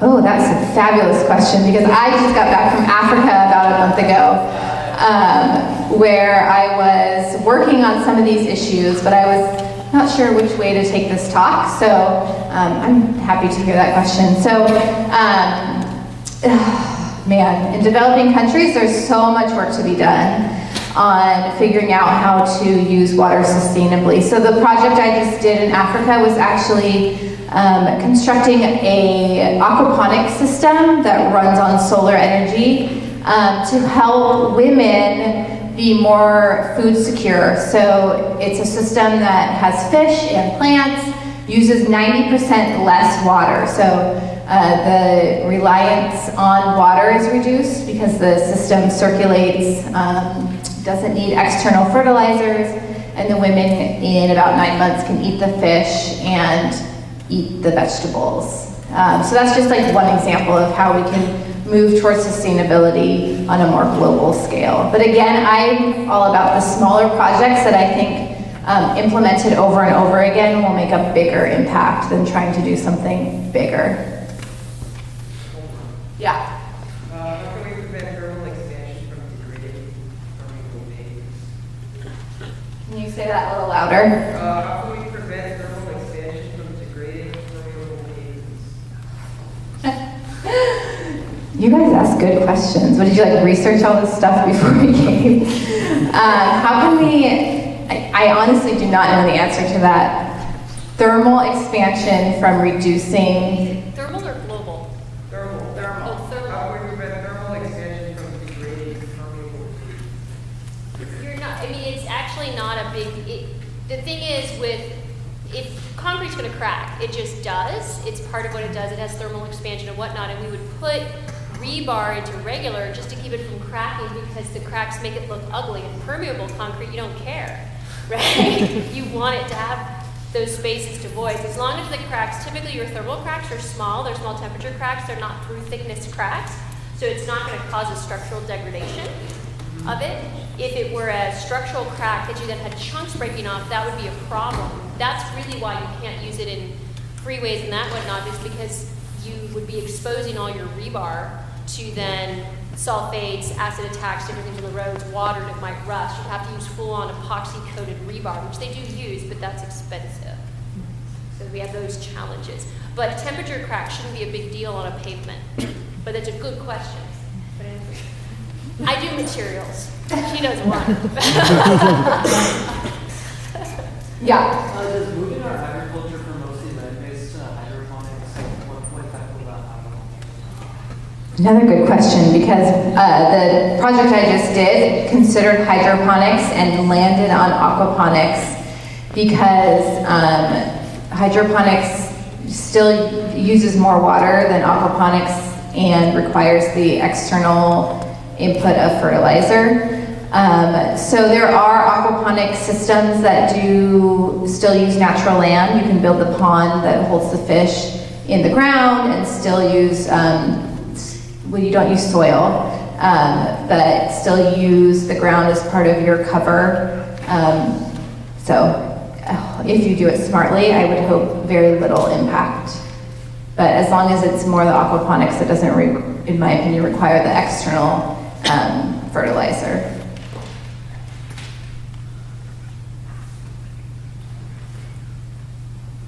All right, thank you.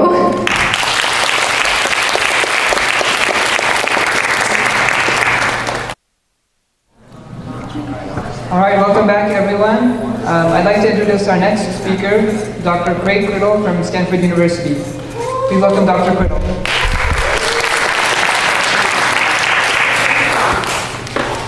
Hey, great to be here. I'm really happy to have this chance to talk to you. I don't often get to talk to this group, this age group, and I'm really excited about that. So today, I want to talk about water, and I want to relate it to our future and what it's going to be like. So I think about this kind of curve, which the United Nations published recently. It's on projections for the population of our planet. And you can see from this curve that we go from about 2.9 back in 1957, which is a critical date, because that's the year I was born. that's why I flagged that one.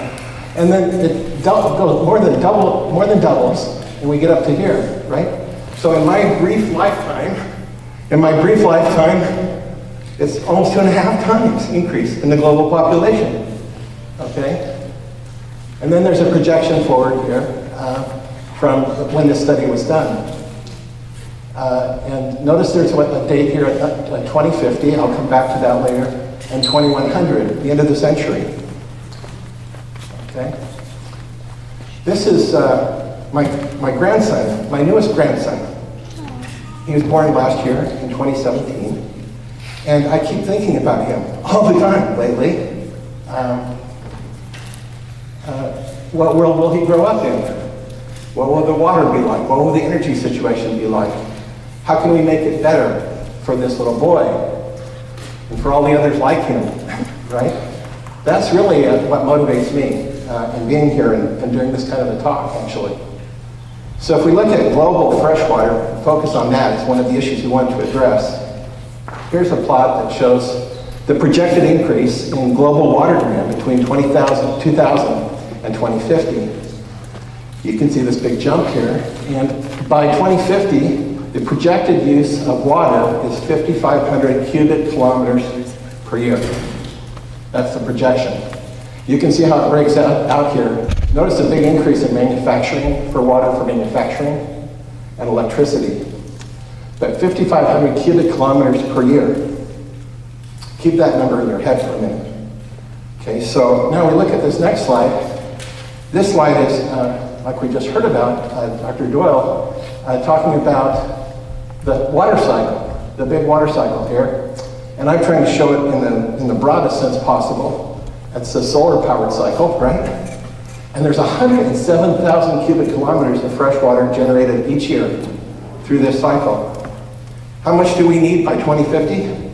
5,500. So what's the problem? What do you think? Any ideas out there? There you go. Does it go where the people are? And that's the issue. What's the problem? Well, here's the problem.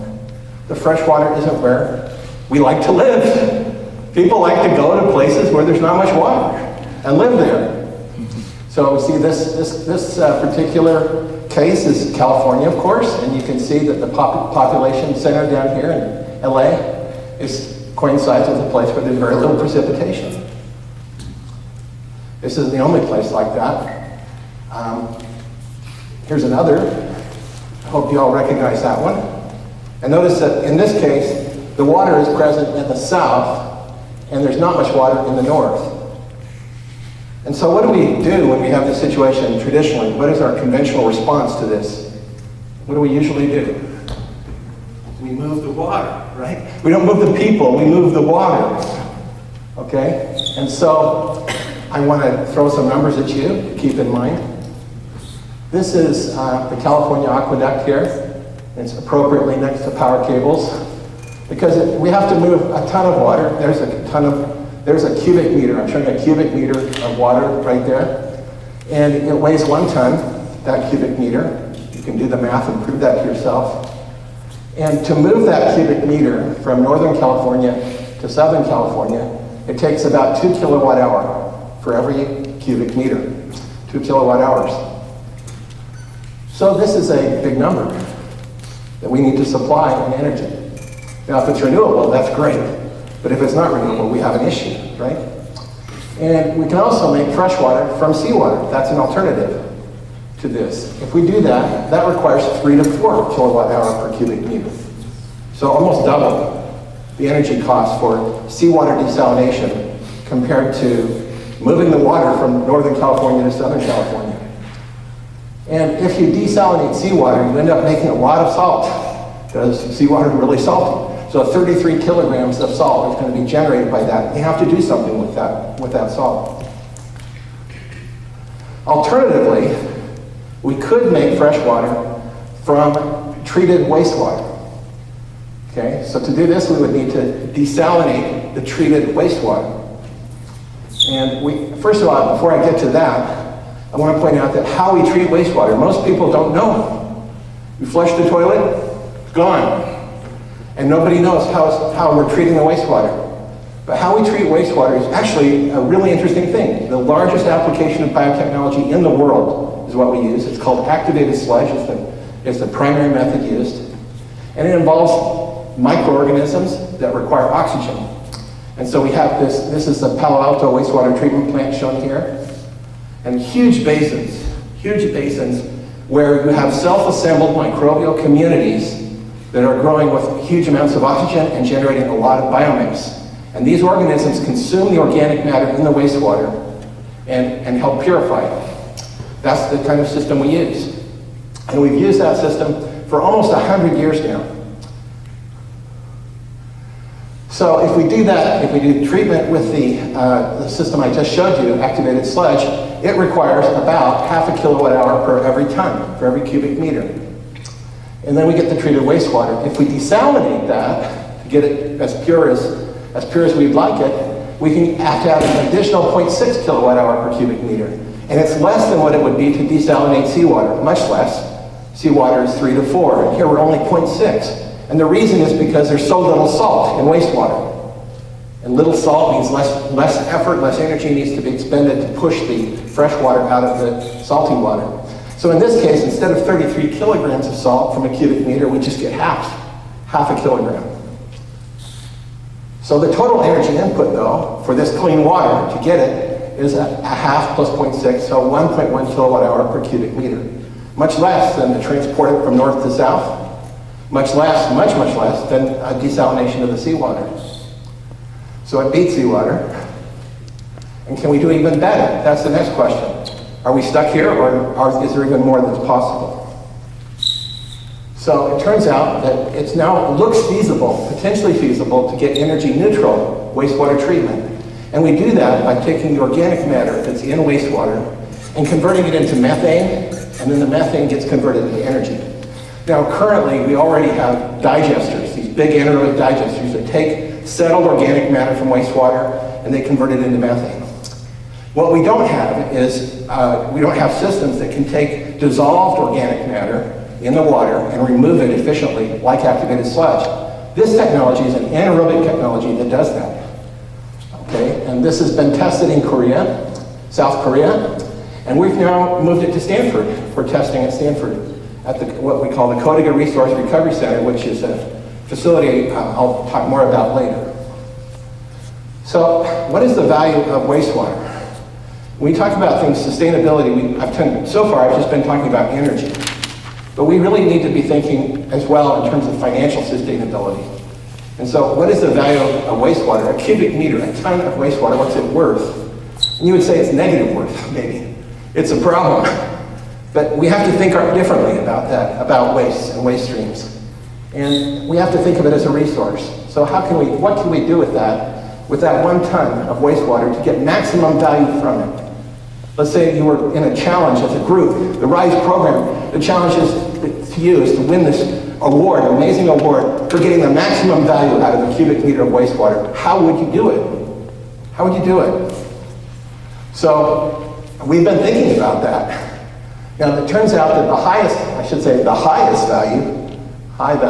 value product for recovery is the fresh water. So if you have a cubic meter of wastewater, it's almost all water. And so you can get that. If you can recover that cubic meter of clean water, you can sell it. And the value of that water, if you use it for agriculture, during the drought time a few years ago, in California was 90 cents for a cubic meter. If you use it for potable water, the average for the United States a couple of years ago, when I have the data, was $1.50. So it's about $1 for a ton. $1 for a cubic meter. What else can you buy a ton of for $1? Can you even think of anything like that? Someone made the comment once, it's not my original thinking, but I love it. It's cheaper than dirt. Because if you go out and look for a cubic meter of dirt, it will be $20 or $30. You get a cubic meter of dirt, and it's $1. Okay? Now, how do we add value to that water? I'll bet you some of you are imbibing something right now that has added value to the water. Secretly. Maybe you got bottled water. How much do you think that adds to the value of that water? Is it double, triple, 10 times? What do you think? 100 times. Anyone want to throw out another number? Yes, please. 3 times. 3 times. Okay, let's look what that number is. It's 1,000 times. It's 1,000 times. We put it in a bottle, and it's now 1,000 times more valuable than water. So this is about marketing. It's more than, it's about thinking about product niche. It's about getting involved in thinking about how do we develop products that are of high value, right? Now, if we get it right, then we can imagine taking low-quality water and making high-quality water out of it, and also creating jobs, and also providing money benefits financially for society and for individuals. So what about the organics in the wastewater? Yuck! Right? That's the immediate response. Yuck! How can we get any value from something like that? Well, we have 300 grams. He's looking hard to see it. 300 grams in that cubic meter of wastewater. We could make power out of that. We've talked about that. That's one way to get, and we could sell that power and get the value from that. But you know, let's see how much that is. So if we actually take 300 grams of organic matter, you can prove, you can calculate that you can get 100 liters of methane gas from that. 100 liters. 100 liters of methane gas and syngas. And then the maximum energy recovery from that is about 0.35 kilowatt hours. So ultimately that traces back to a cubic meter of wastewater. So a cubic meter of wastewater contains 300 grams of organic matter. And that 300 grams of organic matter translates into 0.35 kilowatt hours of power. Now, there's another, we don't have to always make power out of methane or other waste materials, right? We don't have to. We could do other things. And so I want to talk about some of those other options that could add value and make a more sustainable, economically sustainable process. So here's some of the value of some of these recovered products. So if we look at our little 0.3 kilograms of organic, what could we do? We could make some compost. Unfortunately, compost is undervalued right now in our markets. So it's only a cent we get out of that. Remember, we got $1 from that cubic meter of water, clean water, but we're only getting a penny out of the compost in today's market. We got the 100 liters of methane, what I talked to you about before. From that we had 0.35 kilowatt hours of power. If we sell it at 12 cents a kilowatt hour, we get 4 cents. 4 cents, okay? We could also take that methane and purify it and compress it and put it into a vehicle or into pipelines. And then it sells for a little bit more, okay?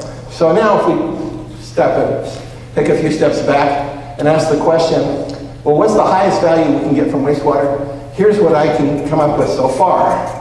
If we were to take this organic matter, well, we already talked about the water, getting the water out. Basically, we're around $1. If you talk about the organic part, the 300 grams, if we convert it into methane, what would be the highest value? Well, it's not the power, it's not the compressed biomethane. Actually, it's this other thing, which I'll talk about here shortly. The polyhydroxybutyrate really jumps it up. Okay, this is a polymer. It's a biodegradable polymer.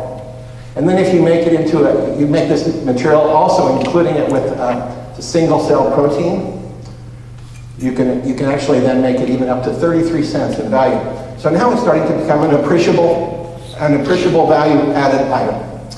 Okay, so what is this PHB? The chemical name is polyhydroxybutyrate, PHB. It's a polymer that many bacteria can make inside their cells. And they make it under the right conditions. We have to grow them a certain way. And then we crack them open. We take away their cargo of polymer. And you have to purify that, and then you can use it. So the PHB is an organic polymer used by many microbes as an energy storage product.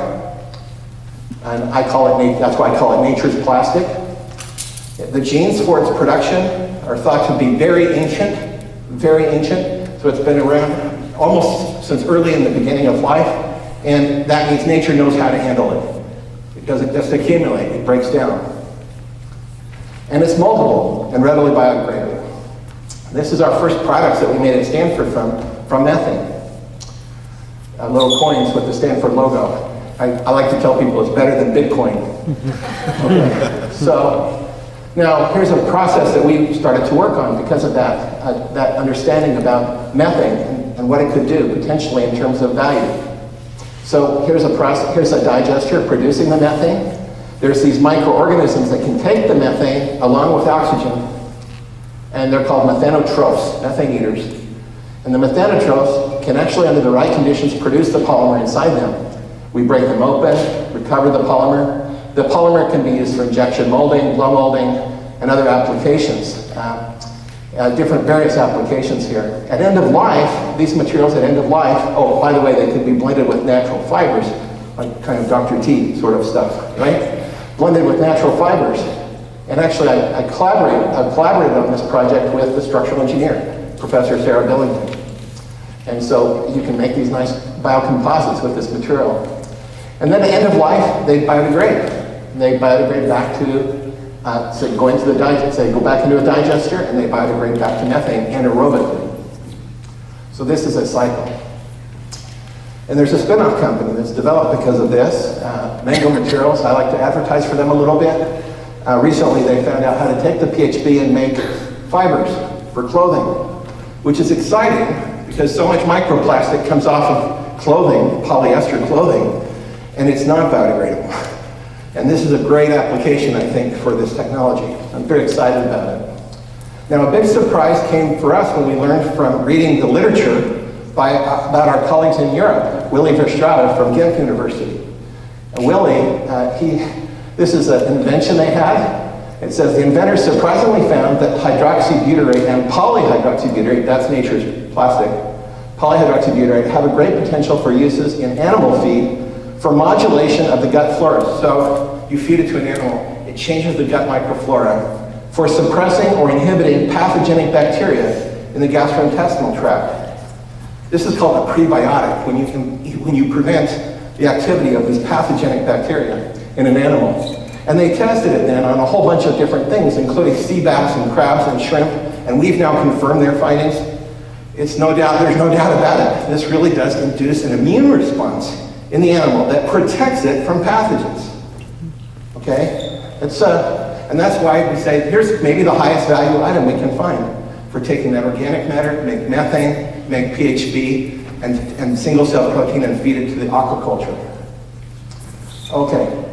So when we look at the resources in wastewater, we can think of them in these cycles. So I like to throw this up picture to illustrate that renewable energy right in the middle, and the materials over here, things like prebiotics and fertilizers and such like that. But there's also another one, which I want to mention briefly, and that is information. Okay, how could waste have information? Okay. So there's, of course, if you keep track of things and monitor what's going on with wastewater, you can get information about the flows of the water, the solids, the nutrients, all these resources, these material resources we want to recover. Salt is one that we need to understand because we need to get rid of it. And this kind of information can help us with water reuse planning and in sewer repair, knowing when there's a damage. But then the one I want to emphasize here is public health information. It turns out the wastewater flowing down the sewers is a continuous stream of information about our health as communities. Okay? One thing is it has information about drugs and metals in the wastewater. They're right there.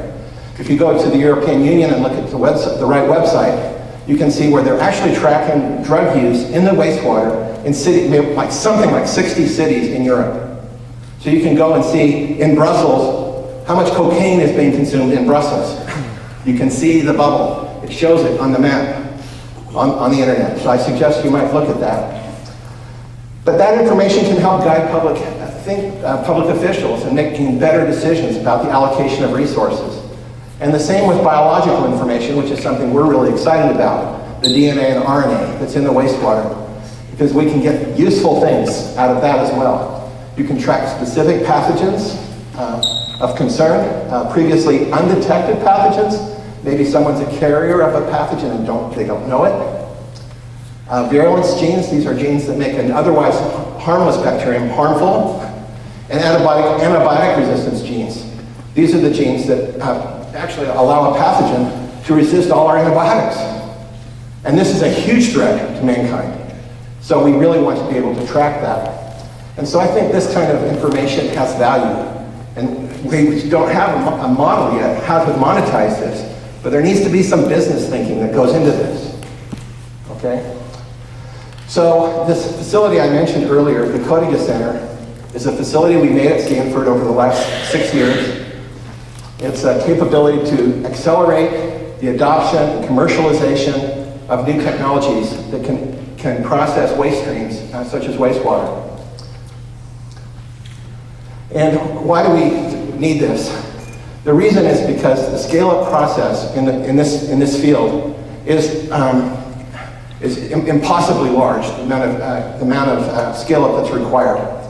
We actually have to, in some cases, go 1 million times increase in scale. 1 million times. You know, things I do in the laboratory become irrelevant when you think about scaling up 1 million times and having it work. It's very low probability unless we have some intermediate steps that we can take. So I just want to show you a little bit what I mean about this. Traditional centralized scale for water recycling is what I'm showing here. So you have a centralized treatment plant.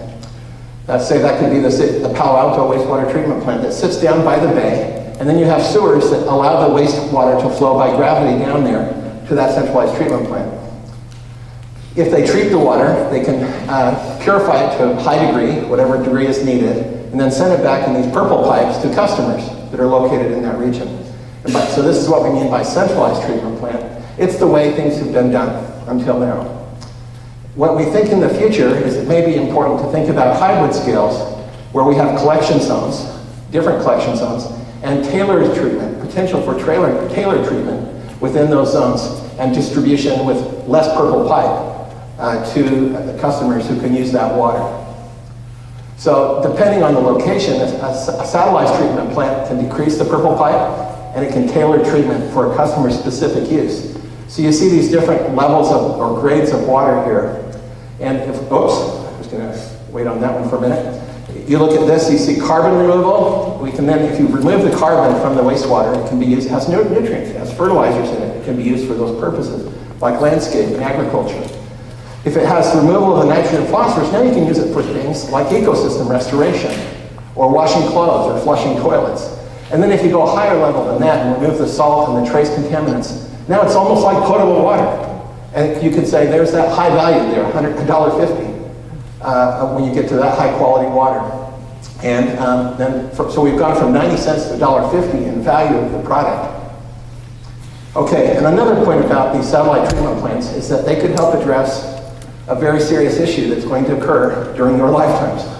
That's sea level rise. And especially during your children's lifetimes. They'll see this, okay?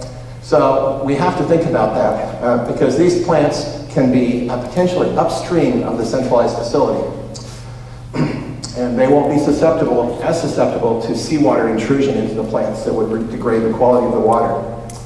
So what scale is believable? Well, we have the lab scale, which is not believable. Nobody believes us.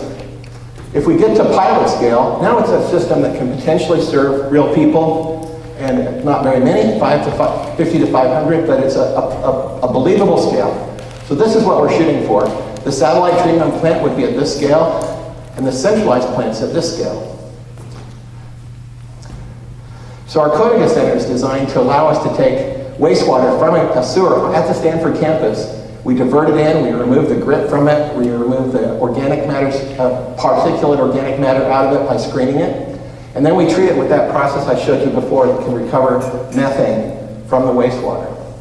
And these streams all go to test beds where we can bring in technologies that are promising and test them with different grades of water and see how they can upgrade those water qualities even more. We also have a sensor testing station where we can test equipment designed to monitor water quality, for example. Okay, this is just showing you a few things about that facility: grit removal, a microscreen, and then I mentioned the safe MVR. This is that anaerobic technology, which could replace aerobic treatment and have a dramatic effect. We don't know if it will, but that's what we're working on right now. I mentioned that the sewer itself is a resource for information, And so we have actually begun thinking of it that way. This is, This is the sewer that we're monitoring right here. The Saratoga Center is down here. The president of the university is a contributor right here. I just want to point that out. And there's a student health center right here, and the Vaden Student Health Center. And they're interested in working with us to look at pathogens in the wastewater at the Stanford campus. Okay. No, there we go. So we've also are in the process now of building a mobile lab for pathogen monitoring, something we can test at Stanford and we can take it on the road and test at other locations. And their students are all working on that. It came in at night. There it is. Okay, if we look at the future then, what are we going to see? A future where what we could potentially do is reverse the trend towards the degradation of water, right? This is going from clean water to dirty water, and there's a lot of that going on. We want to reverse that and have short circuits that take it back to fresh water and create jobs and an opportunity for people.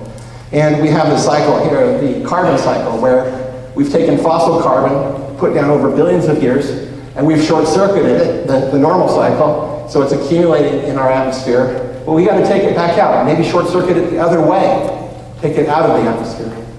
And then we have nutrients as well, which I won't talk much about that. So here's the timeline, how I'm thinking about this. Here's 2017, where we are, where my grandson is born. And then we have 2050 and 2100. And what can we do? Well, I think there's a real prospect for sustainable recovery of clean water and other resources. There's a real prospect for modular treatment and monitoring with monitoring units with remote monitoring and control capabilities. There's a possibility that AI will play a big role in these things, artificial intelligence, in monitoring and control. And then local, what I hope for to see, I hope this happens in your lifetimes, local circular economies that are healthy and sustainable, right? Okay, so there's that little baby, my new grandson. And so what would I like for him? I'd like for him to have a life of challenge and meaningful opportunities and a future worth living in. That's what I'd like for him. And then he'll be old in his old days. He'll look just like my father, probably, who was actually 83 last year in 2017. And that's to him on his birthday. So that little baby, if he lives 83 years old, he'll maybe look like that. Okay? So your child was there. Right? Okay, that's all I have to say today.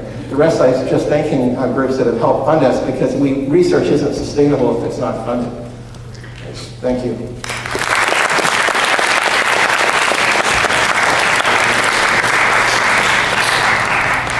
So I'm happy to take questions, yes? Isn't PHB not practicable because it biodegrades over time? Say it really loud. Isn't PHB not really practical because it'll degrade over time? Oh, it's perfectly fine in use. Yeah, you have to keep it. You have to keep it in use, and you don't have it. They don't degrade unless they have nutrients and water in the right conditions. So it needs to be nutrients and water, and then it will degrade. But it's capable of being fully biodegradable, and that's fine. It's like wood. Like you wouldn't object to wood, right? We build with wood, and it degrades. So that's how I would make that analogy. Yeah. Yes. I've heard about like MFCs, microbial fuel cells, and these water treatments. Yes, microbial fuel cells. That's something we've done research on. We've invented a system what we hope would replace that. We call it the microbial battery.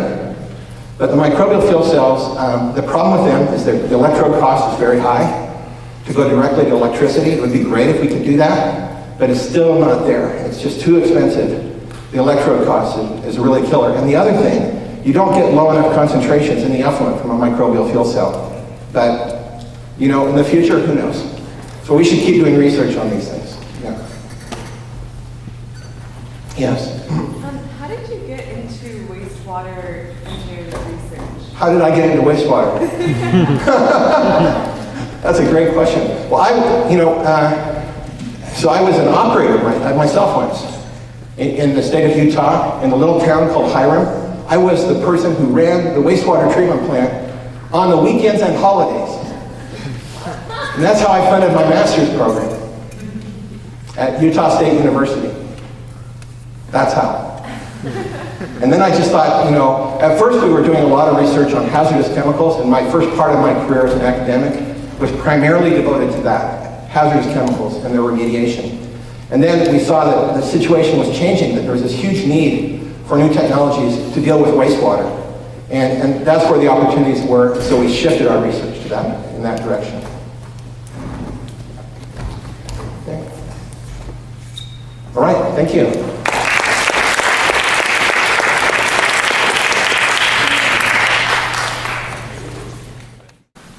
Thank you, Dr. Criddle. So our next and final speaker is Mr. Casey Claborn from the San Jose Water Company. He's a water quality engineer at the company, and he'll be here to speak to you about operating a water treatment facility. So please welcome Mr. Casey Claborn.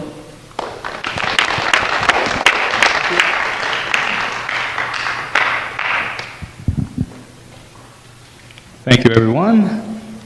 So again, my name is Casey Claborn. I'm here from San Jose Water Company. And today I'd like to talk to you about engineering and operating a modern water treatment plant.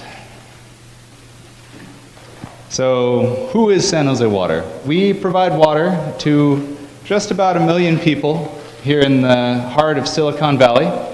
So that's our service area there in the photo. We have 3 sources of water that we deliver.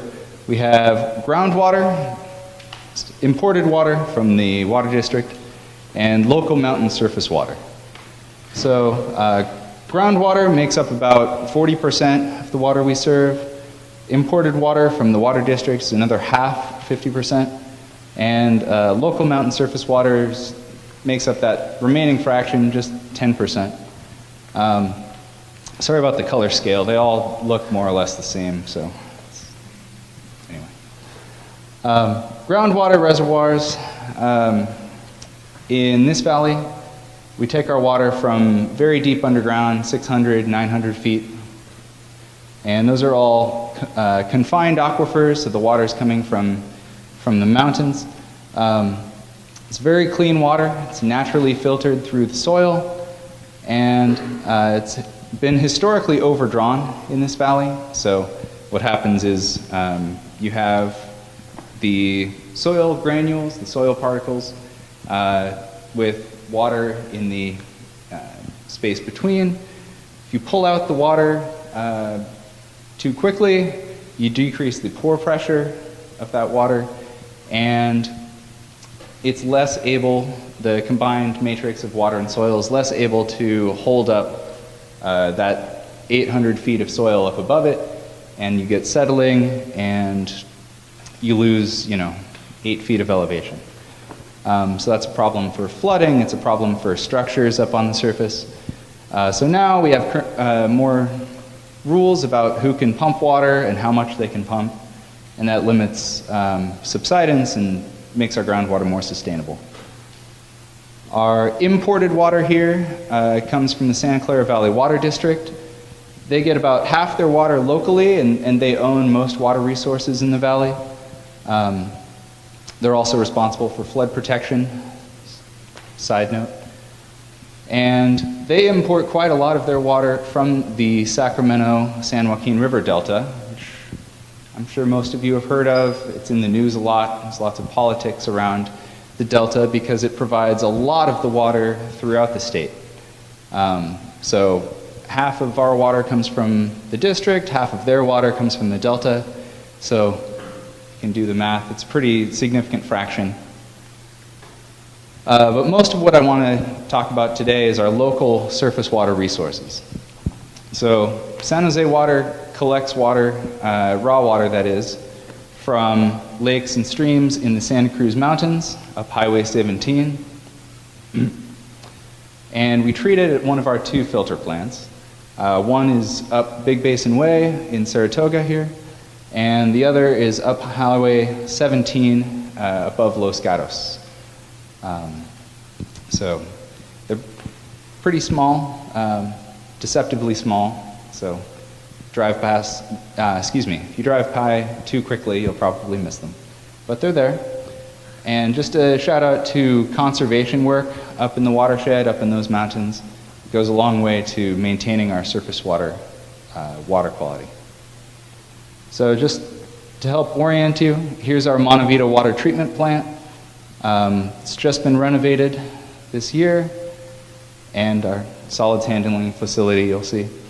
To the right there is Lexington Reservoir, Highway 17. Just to the south of the photo there is Bear Creek Road, so you can look for it. Zooming out a bit, you'll see most of the Santa Cruz Mountains that are along the highway here. So that's most of our watershed there. We've got the Guadalupe River watershed. Guadalupe River mostly follows Highway 17. We're up around here somewhere.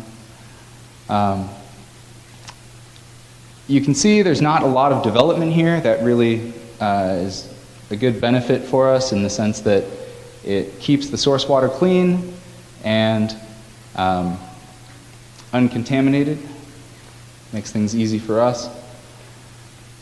We take our water from one of 4 locations up in that watershed. 2 are to the west, Lake McKenzie and the Beardsley intake, and 2 are to the south and east, Ostwald and Lake Elsman, Lake Williams. Those are sort of legacy water resources for the San Jose water because we purchased those way back at the turn of the century, the 1900, 1910 decades. Since then, like I mentioned, everything's owned by the water district now. But we still produce water from these. And Montevita Water Treatment Plant right there in the middle is, like I said, brand new. So that's what we're talking about. One note about all these intakes, it's great for us to have multiple intakes like these because if there's a fire or some other event that disrupts the water quality or the water supply, if one of these streams dries up for some reason, we can switch to use more of one of the others and keep producing water. So what's the goal really with drinking water treatment? Obviously the primary goal is the water is safe to drink. You don't wind up with any of these in your glass of water. Same goes for harmful chemicals or heavy metals like lead or arsenic. Got to keep those out. The next priority is that the water is aesthetically pleasant. Nobody wants to drink a glass of water that's yellow, even if it isn't going to make you sick. And third priority, want to make sure that the treatment of the water and sending it all the way to your house is both reliable and economical. So, you know, you want to be able to, any time of day, open up your tap, get nice, clean drinking water, and for everyone to be able to afford it as well.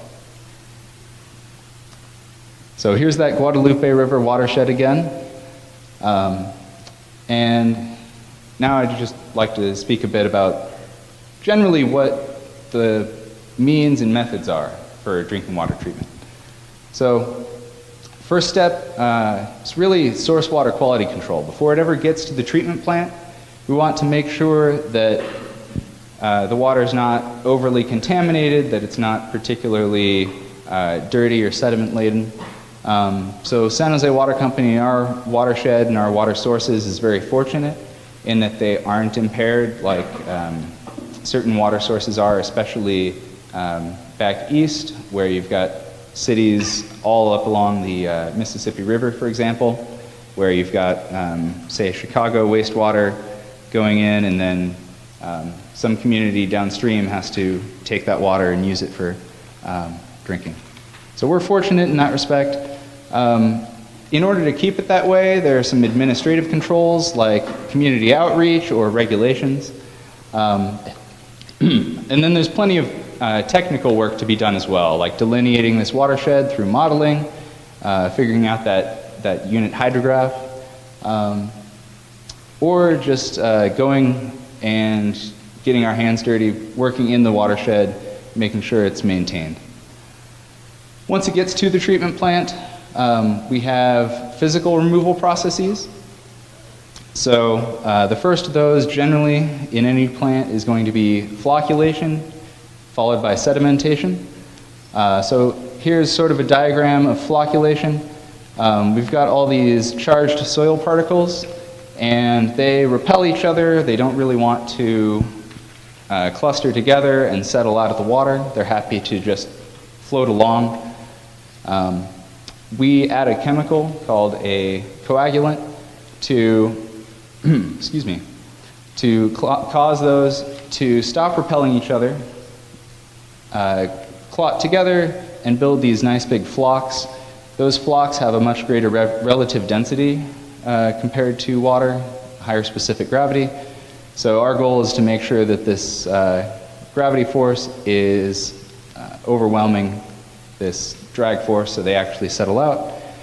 Once that's done, once the water is somewhat clearer, we move on to filtration.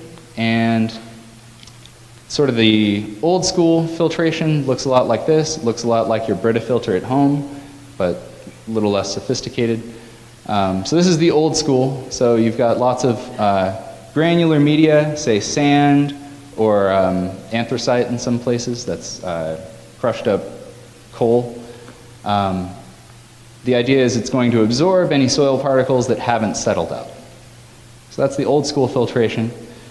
Once we get all of the sediment, all these solid particles out of the water, we can move on to disinfection. The reason that the soil particles need to be removed is because disinfection is usually pretty indiscriminate. So chlorine, for example, free chlorine that we use as a disinfectant, it's a very powerful oxidant, and it doesn't care if you're a little bacterium or you're just a bit of clay. It'll happily oxidize you. So rather than use a bunch of extra chemical, we put this step at the end, and pathogens are inactivated. It's a bit of a euphemism there. So some water agencies use ozone or UV, ultraviolet radiation, to kill pathogens. We use good old chlorine.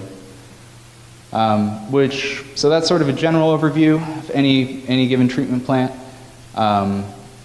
Next, I'd like to just talk about what makes this plant special, what we've implemented in this renovation to try to make the most of our resources and produce nice clean water. So 2 years ago now, in spring of 2016, we started renovation on this plant, shut everything down. Previously, we had that sort of sand filtration where it's just water passing across a bunch of soil granules. Replaced that with these fancy membrane filters, and we switched from free chlorine residual to chloraminated residual.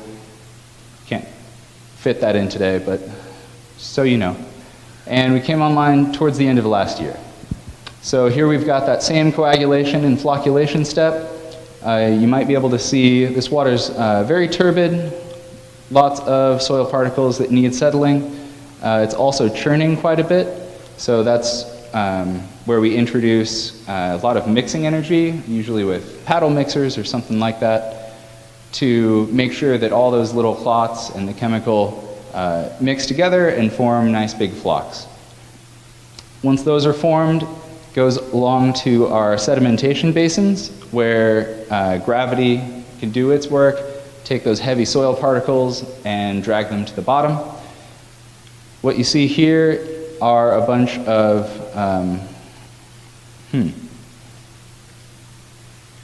plate settlers.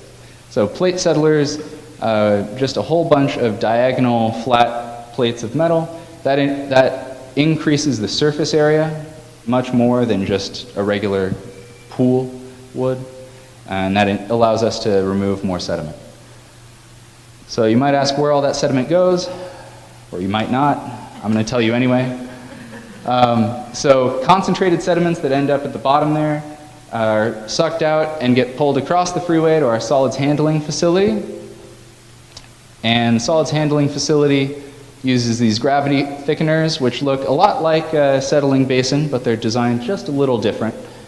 and screw presses, which are in a big metal box, so I couldn't get a good photo, to take that solids-laden water and try and get as much clear water out as we can.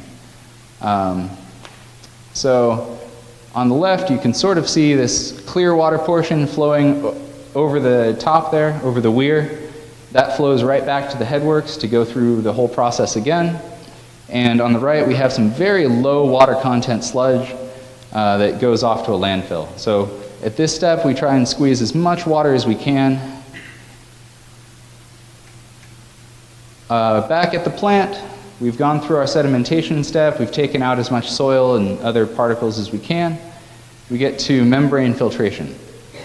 So it's a bit more effective, a bit more sophisticated than the old sand filtration. So we use ultrafiltration. It sounds really cool, and it is. It's 10 nanometer pore size. So anything really bigger than 10 nanometers is not going to make it through those membranes. That includes, of course, suspended particles that are left over, but also bacteria and even viruses, which you might or might not know are an order of magnitude smaller even than bacteria. The downside to membrane filtration is, as the other guy mentioned, sorry, it takes a lot of energy. So talk about that in a minute. Those filtration modules are pretty standard. The nice thing about having modules like that is, unlike a cubic yard of sand, you don't have to shut down the whole plant just to replace it. You can valve it off, pull it out if your membrane's not working, and pop in a new one fresh from the manufacturer. You know it's going to perform just like the old one did, if not better. And another nice thing is you can plumb them in such a way that you either treat your water in series, you treat it with this membrane and then another to get successively cleaner water. Or if you have really nice source water like we do, you can just plug them all in parallel and treat lots more water. Another nice advantage of membranes is you can fit quite a lot of filtration capacity in a small little building like we have. So for example, you've got this 8 foot long, 8 inch diameter modules. Just one of these cylinders provides about 64 square feet of filter area. And that's because it's made of these little straws.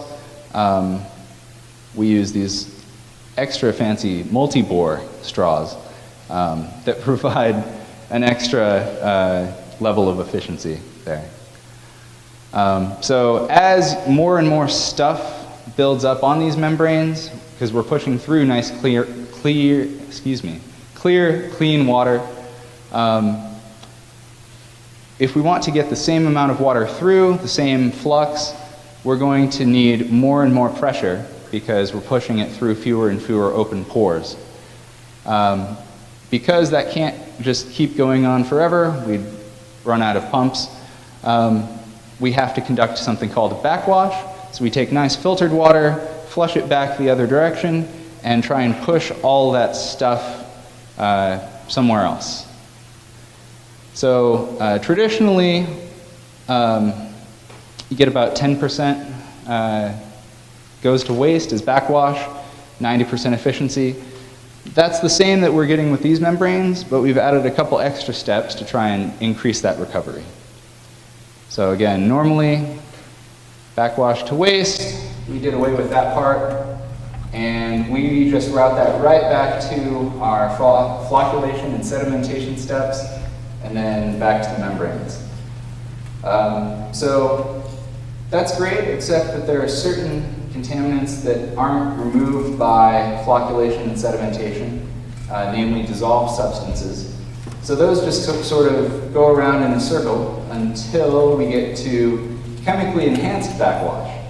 So chemically enhanced backwash, we flush a bit of chlorine back through that dissolves any metals or other contaminants that have, like silica, that have plated on to those membranes. And this gets us all the way back to sort of the factory TMPs, that transmembrane pressure efficiency. The reclaimed water there is neutralized since it's got all that gunk in it. And then we store that and filter it through reverse osmosis, which is an even finer membrane, even more restrictive for recycling. So here's just, wrong button. There we go. So here's just a diagram of what a reverse osmosis membrane looks like. And those, again, remove everything but pure H2O, excuse me, from the chemically enhanced backwash water. So that nice clean water goes back to the headworks, mixes with our raw water. We can treat that and make it into drinking water like it always wanted to be. And then just like the ultrafiltration membranes, there's some portion that is stuck on the reject side, we say. And we can't do much more with that. So it's concentrated and stored to be trucked off and disposed of. So all in all, we recover about 99% of the water that comes into our plant. So, you know, going from 90 to 99%, we think that's pretty good. Also, in the state of California, we don't have an overabundance of water resources, so makes good economic sense as well. On the energy side of things, these fancy new membranes are hydrophilic, which means that water loves to swarm onto that at the expense of non-water molecules. So water is happy to pass through the membrane just because of the hydrophilic property of that material. And this just helps us keep the membranes clean for longer. We can treat more water between backwashes, and it takes less energy, less pumping to get water across. We're also doing our best to build some solar at this facility, but like everything else we do, it's pending approval by the California Public Utilities Commission. So us being a private water utility, or a private utility that is just like PG&E or California Water, our rates are approved by the California Public Utilities Commission. And then any projects like these where we're spending ratepayer money to improve our system have to be approved. So that's all I had for you. I just happen to like this illustration a lot. It's from one of my favorite authors back in the day. So here we just got to see one little step in the sort of built infrastructure cycle. Hopefully you're intrigued from this and all the other good presentations today. If you're interested in water or wastewater infrastructure, San Jose Water has internships this summer. So those guys have my email. Let them know you want an internship. Baywork is a really good nonprofit organization, works in the Bay Area to help connect people who are interested in water and wastewater with career opportunities and educational programs. Any of you that are going to university? I guess not. I didn't see any hands. These are really good organizations. They all have student chapters. So you got the American Society for Civil Engineers, California Water and Environment Association, and the American Waterworks Association. Really excellent. They have lots of events every month. You can just stop by, they'll give you free food. Just Google those letters. And then if you didn't get enough photos in this slideshow, you want to see more of our Montevina water treatment plant, we're doing tours all this year, and probably less so every year, but give us a call, we'll set you up. And that's it. Anyone has questions? Sure. How do the wastewater facilities and like all other treatment plants been affected by the drought and like the flooding this year or last year? That's a great question. So back when we had that years-long drought, I used to joke with people, you know, I don't know what they're putting in the pipes, but we're out of water. People didn't like that joke. Anyway, so in a drought, surface water resources are constrained, and there's not as much infiltration, of course, going in and replenishing the groundwater. So we have to just make do with what we have. That's really more of a problem for the water district because they have to decide who gets water and who doesn't. And also just for the state of California and the State Water Resources Board. So that slide we had showed the delta. During the drought, the delta just, people couldn't get enough of delta water. Certainly Central Valley farmers, but on the other side, when we have record flooding, what that can do is wash out certain areas in the watershed that don't normally get washed away because they don't normally see that much water, and that can really impair the surface water quality. One nice thing about these new membranes is regardless of our source water quality, we can ensure the water's nice and clean when it gets through. We just have to do more of that backwashing, and we truck off a lot more of those sludgy solids. And there was another behind you. Same question there? Yeah, it was the same question. Okay. Anyone else? All right. Oh, yeah. Has San Jose Water considered raising, or California water utilities in general, considered raising prices to encourage citizens to use less water? Yeah, so we're actually required to raise rates on anybody using more than essentially their allocation under the drought restrictions. So the state of California mandated that I think it was 25% reduction in water use in domestic water. I think we achieved something like 30% reductions, but there were certainly a lot of people with big lawns, some of them here in Saratoga, that were really not happy with the drought surcharges, essentially. So normally water rates and electric rates have a tiered structure where the first amount of water energy you use in a month is pretty cheap, and then the more you use, the more you pay per unit. So that's most of where the drought price is. All right. Anybody else? Everybody's getting home to dinner. All right. Well, thank you, everyone.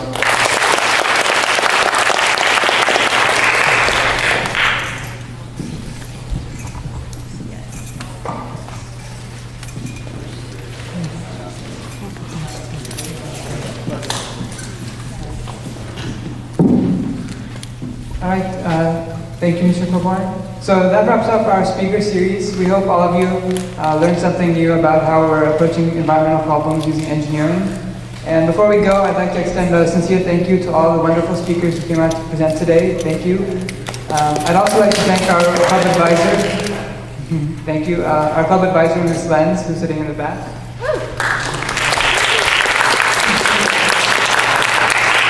And finally, I'd like to thank Mr. Ben Brotzman, who allowed us to use this facility and provided all the technical equipment. So thank you, Mr. Brotzman.